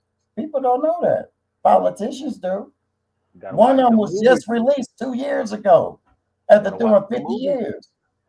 No, so no, man, that was when they put it this way. They took us in segments, right? 83, and that segment was the last segment because they switched up on affirmative action, pushing brothers out. They dropped cocaine within our neighborhoods to go along with the Negro contra affairs, if you know about that, right?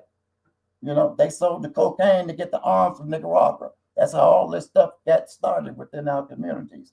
And they already knew that was the hammer. Bam. That's the hammer, baby. They put the hammer in, bam. And ever since then, it's been downhill. But my disagreement is, I agree with you. I'm not disagreeing with you, but I really believe that it happened before then because gangs were already prevalent and they used the Iran Contra to fuel the gangs. Gangs grew based upon the CIA giving them drugs and dropping off crates of guns in their communities. So this was going on in the late 60s, early 70s. That's how they got us away from Black Revolution. That's how they got us away from the revolutionary movement by involving money and drug trafficking and now you don't want to be like these revolutionaries trying to get you to eat bean pies on the corner. You want to be like the dope boys with their Adidas on, with the chains on. Wait a minute. The Nation of Islam was not revolutionists. Okay. All right. Well, yeah. Okay. Well, yeah. All right. Get that straight. It's nothing revolutionary about them, man. And it's show and tell. Okay. Malcolm was the revolutionary inside the Nation of Islam. So, I mean, you got a point. It's like a halfway point, you know, and I agree with you. I'm trying to go back to my disco era. All right. When we was wearing the long collars and our platform shoes. I'm trying to remember back there. Now I took a lot of acid back in those days.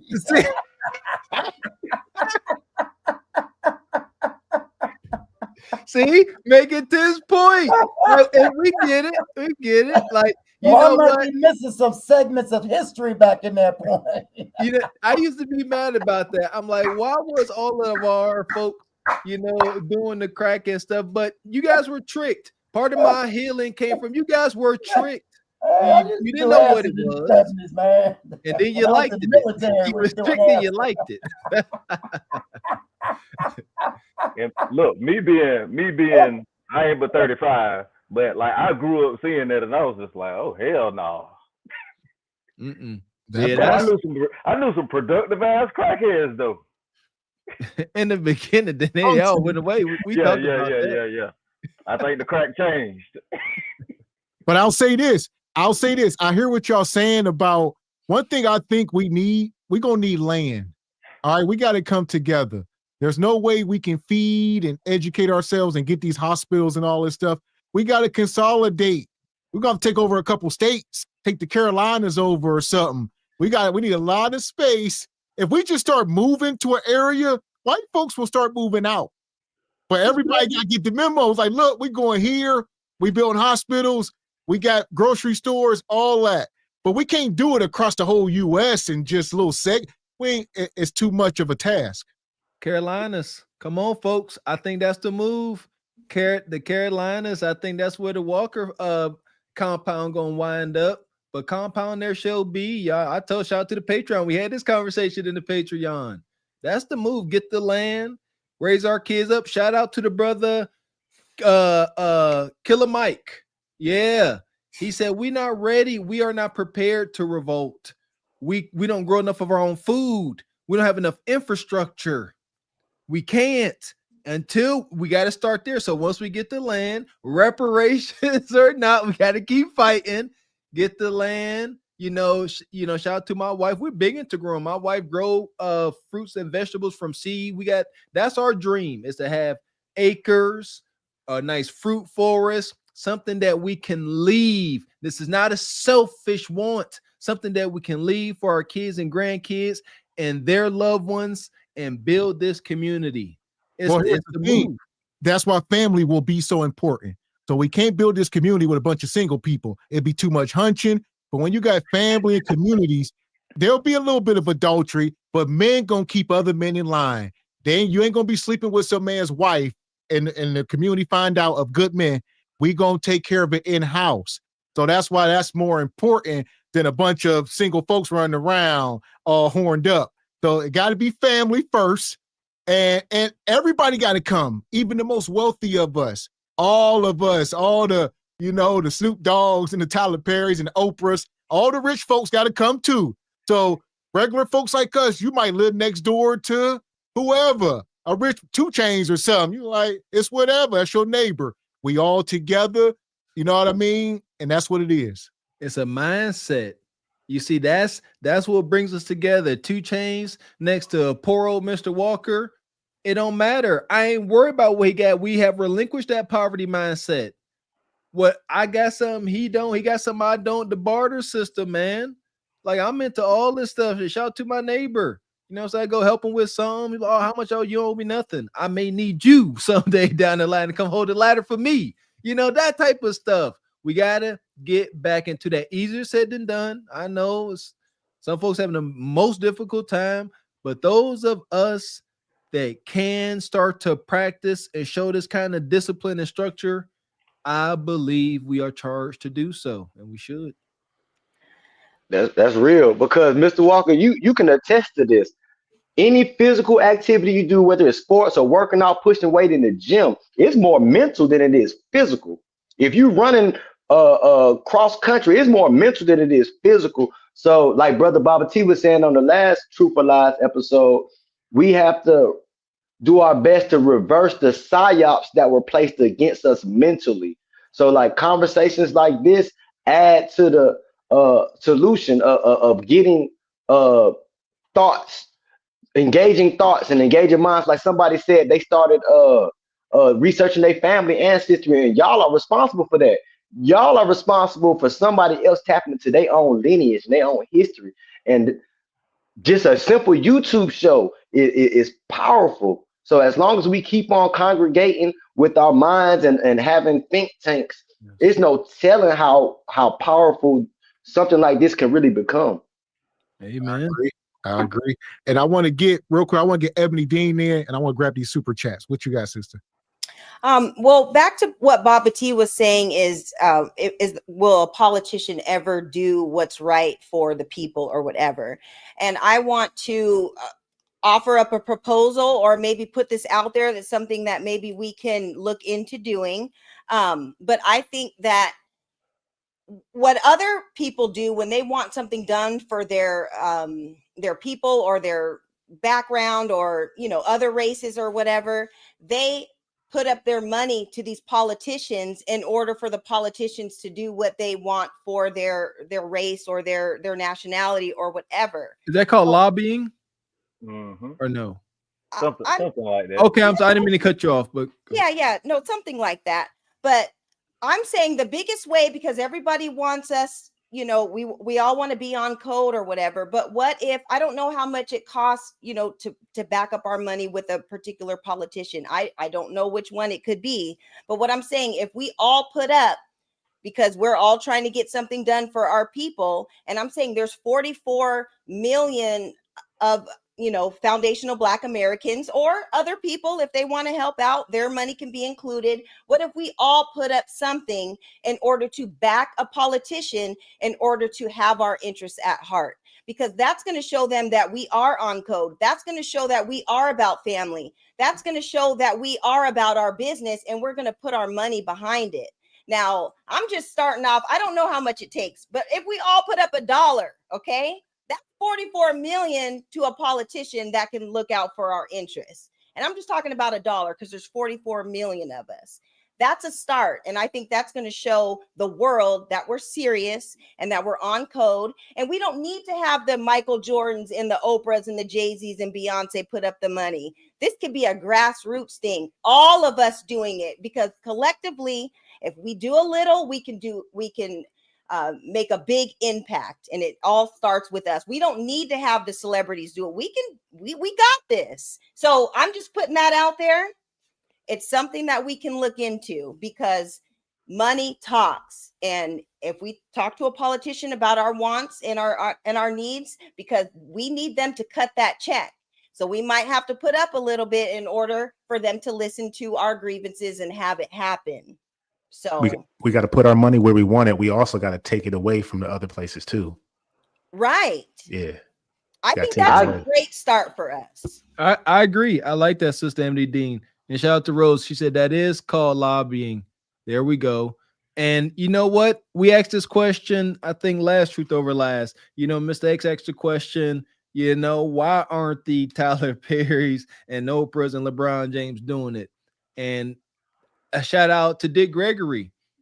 Entertainers can't be leaders because they are bought. Respectfully, man, I like LeBron James and his family and what he's doing and stuff like that. I ain't got no hate towards rich ass Oprah, but it is what it is. They can't be sitting here like, hey, guys, we gonna get up this money and start trying to get reparations, because somebody from Martha's Vineyard or the Pentagon gonna call Oprah like, hey, Oprah. They so indirect. Like, why don't you stop talking about that? Just let that go. We'll revisit that. So it's gonna take us common folk. I'm starting to really grasp that concept now. They can't help us. They're in no position. That's why I brought up the Black Boule, and folks act like I didn't know what I was talking about. Like, I'm not against us our melanated folks acquiring wealth. I want us all to have wealth, all of us, shoot. Yeah. But there is a group of folks that's like, I'm not coming down off of my comfortable cloud for you ninjas. Just is what it is. Well, Yeah, just and like I that said and about, I'm sorry, go ahead, El. well, no, I just was gonna say it. They are controlled at, even though they're billionaires and they have all that money, there are certain things that they just can't do.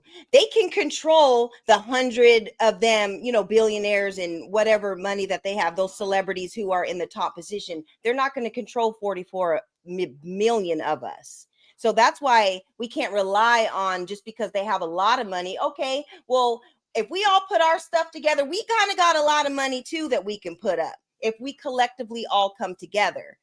Their money is controlled. Ours is not, because there's too many of us and there's so few of them.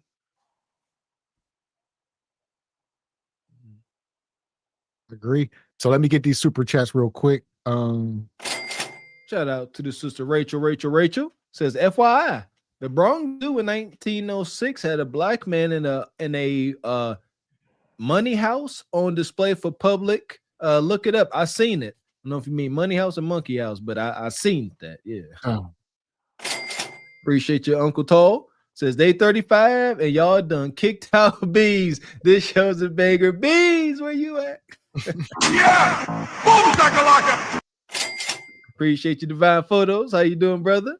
Says you seen in Oklahoma, they want teachers to take an anti-woke test.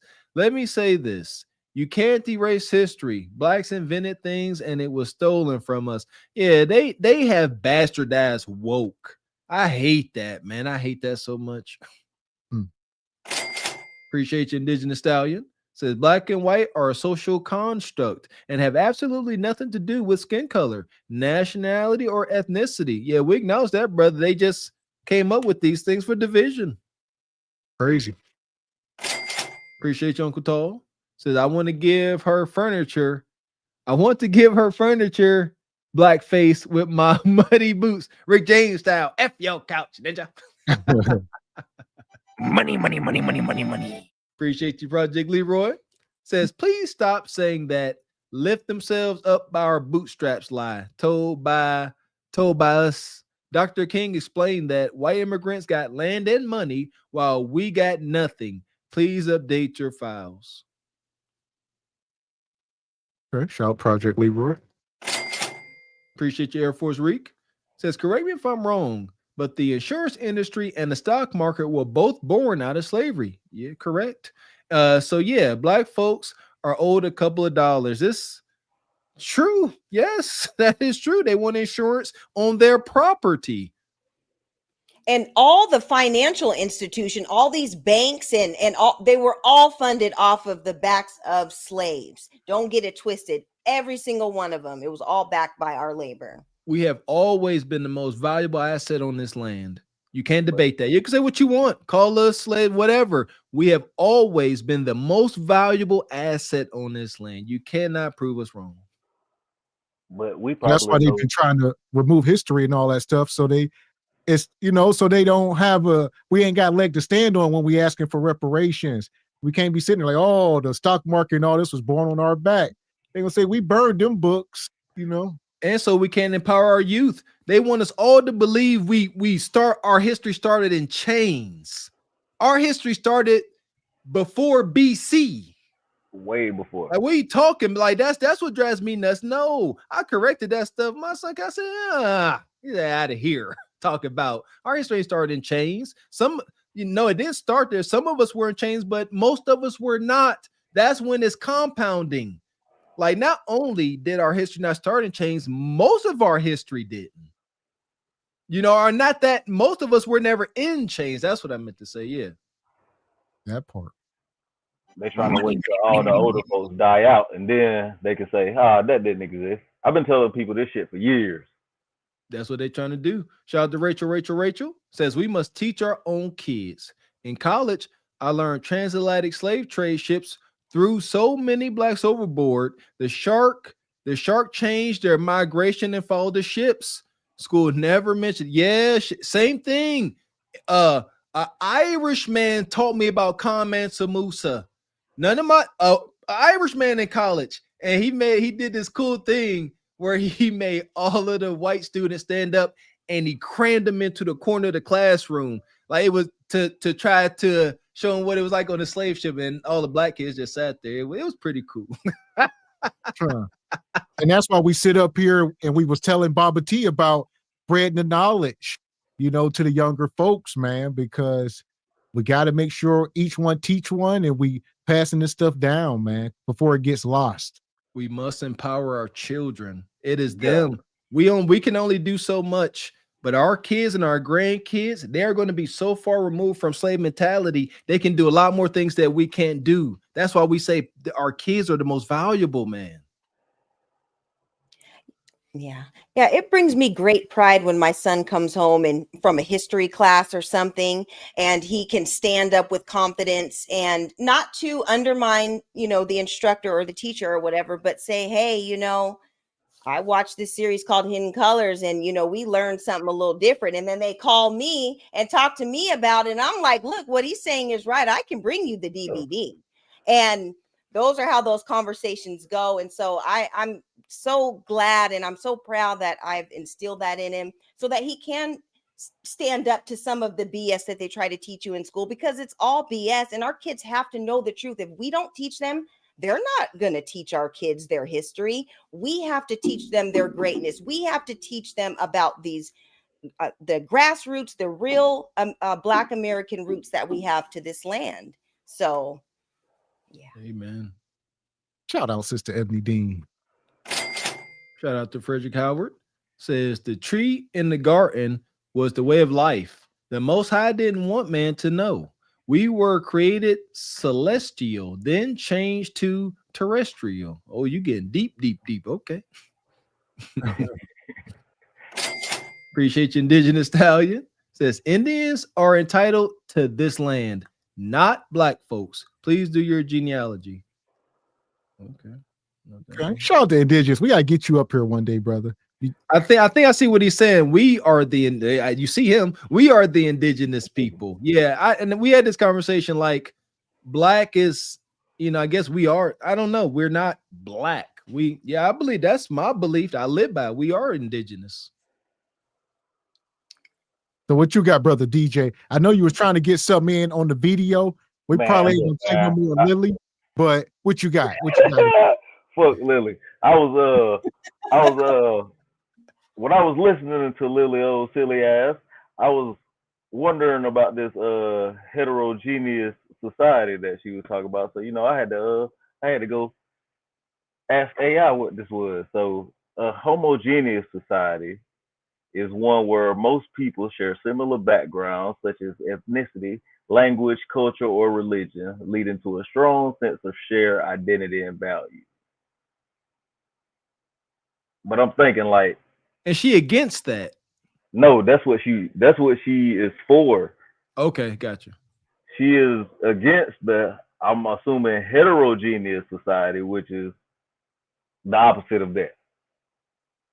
So it sounds like she's trying to make America great again, huh? Yeah. And what I was hitting on was, like, at the time of this homogeneous society, that's when our people were in bondage. So is that's what you're trying to get at? Dude, she hateful. She ain't been too incognito about her message. She a hateful white woman. It is what it is. But no, that is interesting. You looked that up. That was my first time hearing about it. What you got, brother Tim?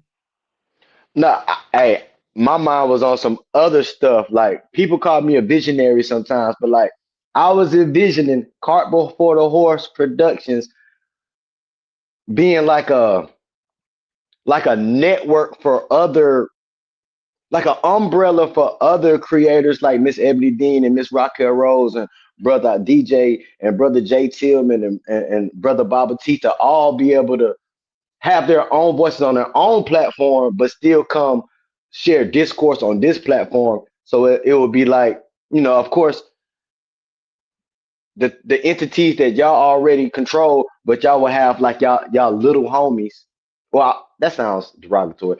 You will have subsidiary partnerships that other people funnel their communities to the main source type stuff. But it's all thoughts. Just good ideas. It's brainstorming, man. I can dig it.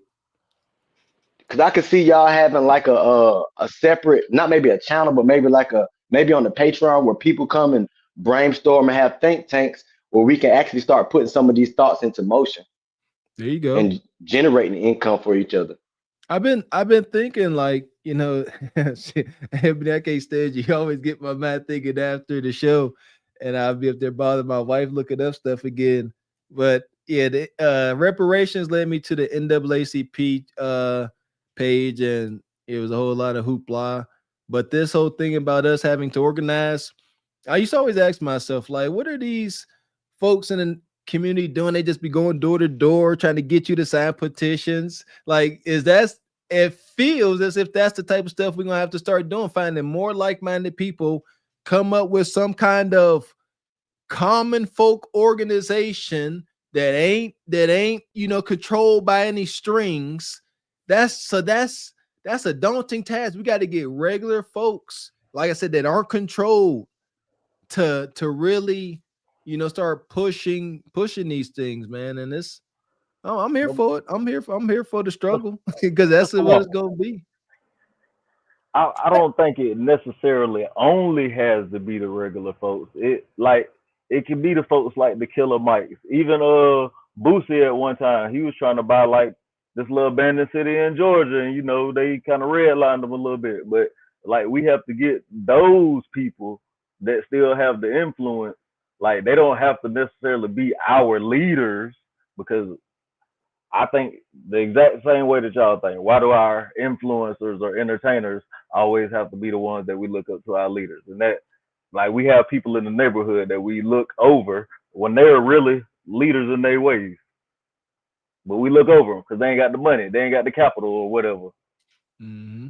Yeah, that somebody said in the chat, brother Star, that the more rich folk, they gonna have to sneak us funds and resources. Kev used to talk about that. Kev was up there, advocating for men in the gynocratic world, and he used to let us know. He used to say, I got people with blue check marks, people in Congress that support me heavy, but they cannot be known.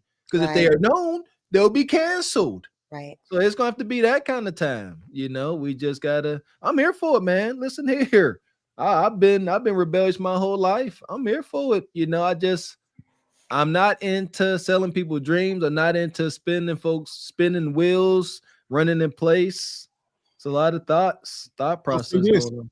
I want to get in real quick because I know Sister Raquel going live at the top of the hour. I'm gonna get Ebony Dean in. We're gonna get final thoughts. We appreciate y'all coming up. What you got, Ebony? Yeah, I think that there are more people that will be interested in doing it than not. And the ones who are not, we already talked about this the other day, fall back. We can still get it done. I think there's going to be enough of us that are on code in order to do it. So, this is another great conversation. And I'm learning so much from you guys as far as like control, but still being able to speak and kind of get my point across, because I am passionate about a lot of subjects, and I love our people. And I know a lot of times we come up here on other spaces and stuff and we talk about the nugs and bonquishes and stuff, but it is done out of love. At the end of the day, we love our people. We love being Black. We're doing it out of correction, like joking and cracking on one another. That is something that we learned in slavery in order to prepare ourselves so that whatever the white people did to us or the slave masters did to us, talking about you or whatever, your family already talked so bad about you to prepare you for that so that nothing can break you. We are the descendants of the slaves who survived. We are great. We are covered in greatness. And I know we crack jokes and stuff, and people watch the channels and stuff because we're cracking jokes on each other. It's really out of love because we want our people to be great. And that is why we do it. And it is funny, we do it out of love or whatever. But at the end of the day, we want our people to all be on top and to be their best selves. Like, that's what we're up here for. And we're ending the show now, but the work is still to be done, and we'll continue to have shows and platforms, and we can spread the message to our loved ones and to other people. And we're going to get our check, y'all. Okay. mark my words, they're going to write us our check. So these are just the first steps. So I like that. We're going to get our check. I'm going to start saying it too. Got to talk it into existence. I'm here for it. So we appreciate you, sister, coming up. All right. What you got, Baba T? I'll get you in. You know what? I always say this, you know, if the old folks can get their stuff together, you know, everybody else will get their stuff together, you know. And I find a lot of baby boomers are cowards, man. You know what I'm saying? They ain't trying to do nothing. They don't even talk to me because they know I talk about them. They don't even want to talk to me. You know, get your coward butt away from me, man. You know, don't bring that spirit around me. We didn't roll like that. That ain't our spirit. You know, get your ass away from me. Please, man. So that's the scary part. And these are the ones that hold a lot of power. You know, like Eleanor Holmes with her 89-year-old ass still trying to run in Congress, man, trying to keep their power. It's crazy, man. And that's the bad part. So everything else is left to you all's hands. You know what I'm saying? They don't want to come out the pulpit or out the church. Man, they scared. They gonna hide out until Jesus come back. Now they've been saying Jesus will be coming back for how long? So they hiding out there, man. You're supposed to come back twice this year. With their brand new Cadillacs and Lincolns and everything. You feel me, man? Materialism has bucked them wrong, man. They the new slaves, man. You know? And that's what happens, man. They the new slaves, man. I don't mess with them folks, man. I had a bunch of brothers I was in a men's group with. And they kept telling me, man, you might get hurt over there. I said, man, get away from my house, man. Y'all ain't coming to my house no damn more. Man, get your ass away from me. They all my age. They done forgot what's really going on out here. The struggle has not changed, man. It just went into 2.0. That's all. Because they get us caught up on social media. You know, everybody can catch a bag. You got this stud, Anton Daniels. Wait a minute. He got a hat on now that says bag chasers. But this cat gonna tell you about scriptures in the Bible. I said, look at this. I mean, how stupid is this shit, man? I'm tripping. This dude said he can't wait for gentrification. So when them old folks can't pay their taxes, he coming in to swoop in. I said, man, look at this brother here. Oh my God. Raging capitalism. Listen, man, I put my money in there just to get some stock tips. I said, man, give me my money, man. I ain't supporting this dude. That's some sick ass behavior, man. And that's where we at. You know, look how old this cat is. He ain't no young boy. But you gonna tell me about scriptures in the Bible, and you got a hat on called bag chasers. That's some of the sickest shit I ever seen. Listen, we say it all the time. Be careful. Man. Be careful who you're listening to, and for the messages, like you say, be careful. You have to be. When you see that stuff, man, you don't need to be listening to this dude. I don't care what he got to say. He can make me 10 million in one day. Man, I'm not listening to you. I don't care nothing about that. It's that message you giving. That's the scary part. And that's what we got out here. All these cats with these messages, but ain't none of them talk about loving their people. You ever notice that? Well, they don't talk about loving their people, man. You don't hear white folks talk about Susan Ann out there in the trailer park. I'm just saying. That's all. So. But you know, it's a beautiful thing, man. Each one teach three. You know, as you're leaving out throughout your day, just remember, you know, we love our people. Get your heads on the swivel because we've come too far to let go. So I don't know, man. It's gonna be hard, and it is called an election funds. That's what it's called. Lobbying is when you're in Congress and you're lobbying for your country to get your company for things to get done, like the pharmaceutical companies. They got big time lobbyists. They paying off Congress and everything, you know. So that's lobbying. But this is your election fund. They call it a PCAP or a political election fund, you know. Okay. And Al Sharpton started one up in New York. You know what I'm saying? But you know about Al Sharpton, okay? So you ain't gonna mess with Al Sharpton. Yeah. Yeah, we know Sharpton, when he was huge and he was hiding up under the bed when we went out and protested against the police shooting his brother 7 times in the back. and X Clan was with us and everything, man. It was deep. That was through one of my other stuff. So I already know I'm on the FBI list. Hell, I don't care. Please. I was on the FBI list when I was in the military, talking about I started a riot. Please. So. Shout out to Baba T. I'll say this, Baba T. We appreciate you coming up, brother. Baba T done stole most of y'all time. Everybody else got 20 seconds. So what you got, brother 10? Y'all all got 20 seconds. That's it. Hey man, once again, salute to Mr. Gavin X and Mr. Walker for even creating a platform like this for us to be able to converse and share different perspectives, because we only can learn from each other's perspectives. I salute y'all on your journey. I'm gonna be here all the way through, and salute to everybody on the panel and all the audience.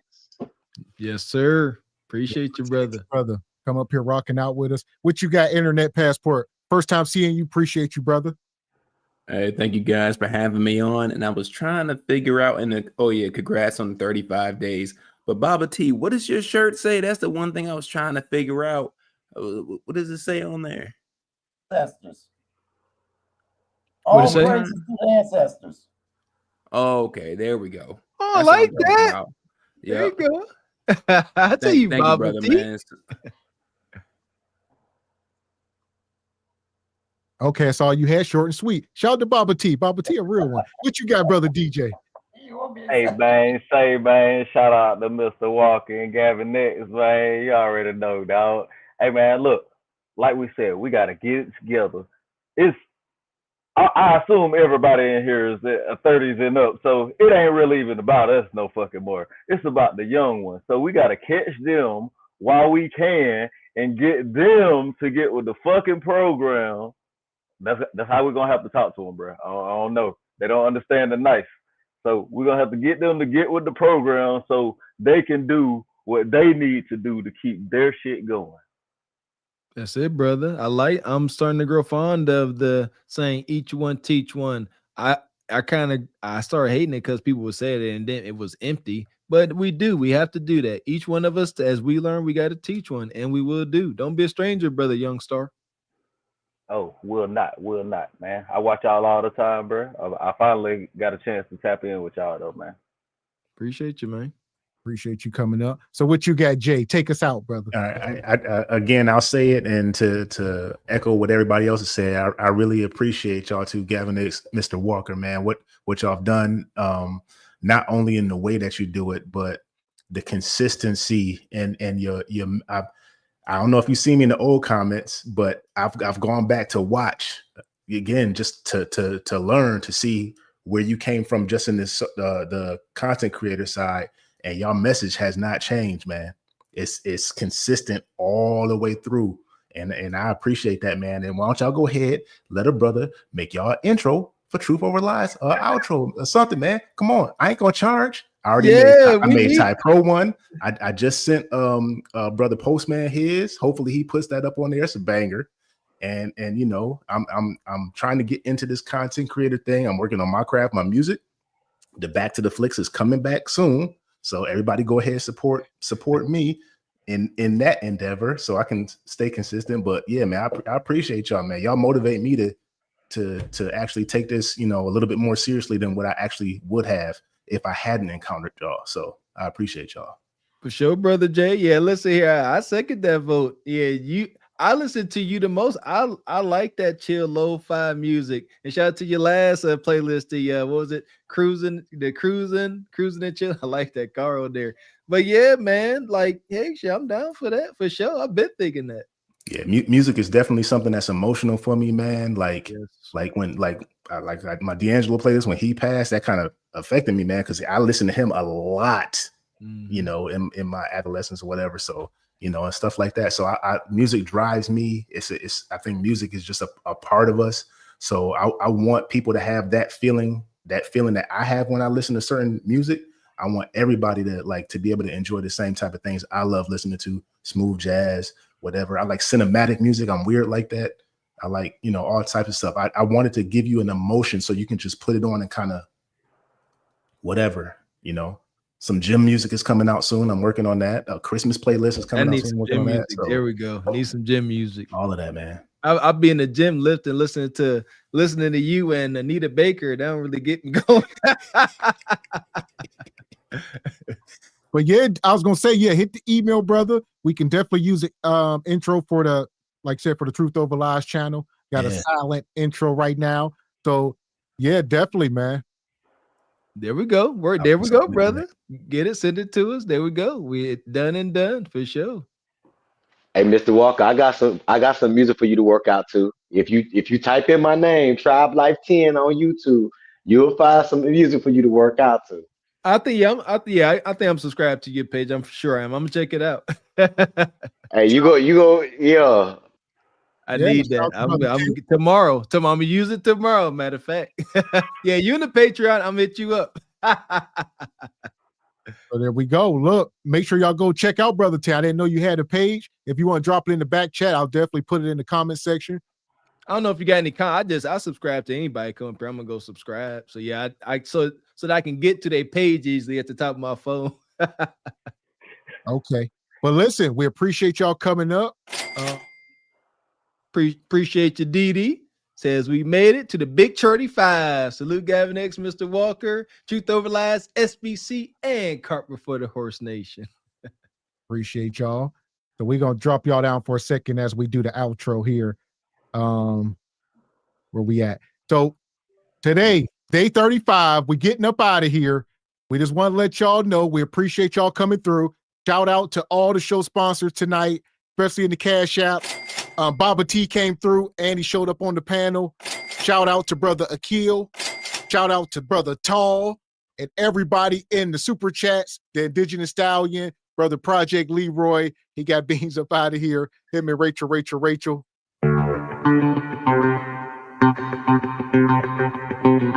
Also, shout out to Tony Golden. Shout out to Square Biz. Shout out to Indigenous Stallion. Shout out to Twos and Fuse.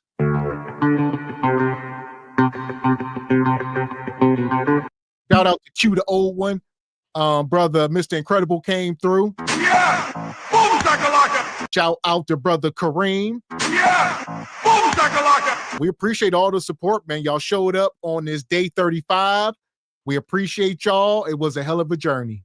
There we go, man. Too dope. And we ain't gonna be gone for too long. We're gonna take a little 2-day break. We shall be back this upcoming Saturday. All right, for the Riga Rumba. Asterisk. Yeah. There you go. Yeah, there's some heavy asterisks on that. We'll see. Maybe Saturday, definitely Sunday. We'll definitely be back Sunday. So be on the lookout. Set your notifications. We'll see how we feel after a couple days. That sound better. Listen, I take it. Go catch up with the family. I gotta catch up on some house chores. Yeah, y'all see, I had to sneak in changing the alternator on my truck today. Y'all see, I put in the picture. I'll show y'all. I gotta catch up on chores. I got a wife. I got a honey-do list. I gotta get up on the roof. I got stuff to do. Oh yeah. Shout out to Raquel. There you go. If Raquel go live, we'll pull up. All right, we'll pull up on you. We come up on the panel, but we may not be live. All right, we probably gonna take about 3 days off, well deserved, and be back Sunday. And we're gonna roll out the new schedule. So we got a lot going. So we're gonna work on this. We got a couple things to finish tweaking, and we got a whole new schedule we rolling out. We got new ideas for the shows. We got a lot going on. So be prepared. There you go. Yeah, we got to find a way to fit Truth Over Lies into our schedule. Yeah, even outside of our marathon, shoot, we had a pretty good set schedule, but we're gonna make it happen for y'all. But nonetheless, be on the lookout for us to be here Sunday for sure. I doubt it if we pop up Saturday, we may. I know Raquel. If we don't, we'll be over on Raquel. All right. We may not be able to set it up, but we may be able to pull up for a minute. There we go. And in the meantime, Mrs. Raquel is going live now, I'd imagine, and we heading over there this evening. So there you go. Yeah, Raquel, drop your link in the chat. Drop your link. We all going to Raquel for the after party. Like I said, this was an awesome 35 days. Shout out to everybody that came through supporting, everybody that subscribed to the Truth Over Lies channel. The channel is only a month old. We started the channel during the challenge. Literally started off with firing the channel up. And here we are, monetized, and we moving. Challenge after challenge accepted. That's how we do. We got to walk it like we talk it. We can't be up here telling y'all to work out, present the world with y'all best self, and we are not presenting y'all with our best self. That's hypocrisy. We don't agree with that. So shout out to the 35-day challenge brought to you by Mr. X himself. Awesome, awesome, awesome. And again, shout out to I Show Speed, who was the overall, inspiration. Shout out to the youngsters. We touched on this. The youngsters, we got to feed them. We got to encourage them every which way we can, even if it's just with encouraging words. Shout out to Baba T. That part. So there's Raquel's link. We are heading over to Smell the Roses. Everybody click the link that you see here. Go over and subscribe. We're going to kick it with Raquel. And man, Mr. Walker, we're going to relax for a few days. And like I said, this was awesome. This was only the beginning. What's happening after this is all greatness. Be ready. Here we go. We might bring some old stuff back into the fold. Wink, wink. We shall see. That part. So until we return, set your notifications. Make sure you are subscribed. We will see y'all soon. All right. Y'all been saying y'all tired of seeing us, so here we are. Huh? I can see y'all now. That's fine. Y'all tired of seeing this. We'll see y'all Sunday. Asterisk. That part. So until then, I'm Gavin X. I am Mr. Walker. And we are Cart Before the Horse Productions. A good evening.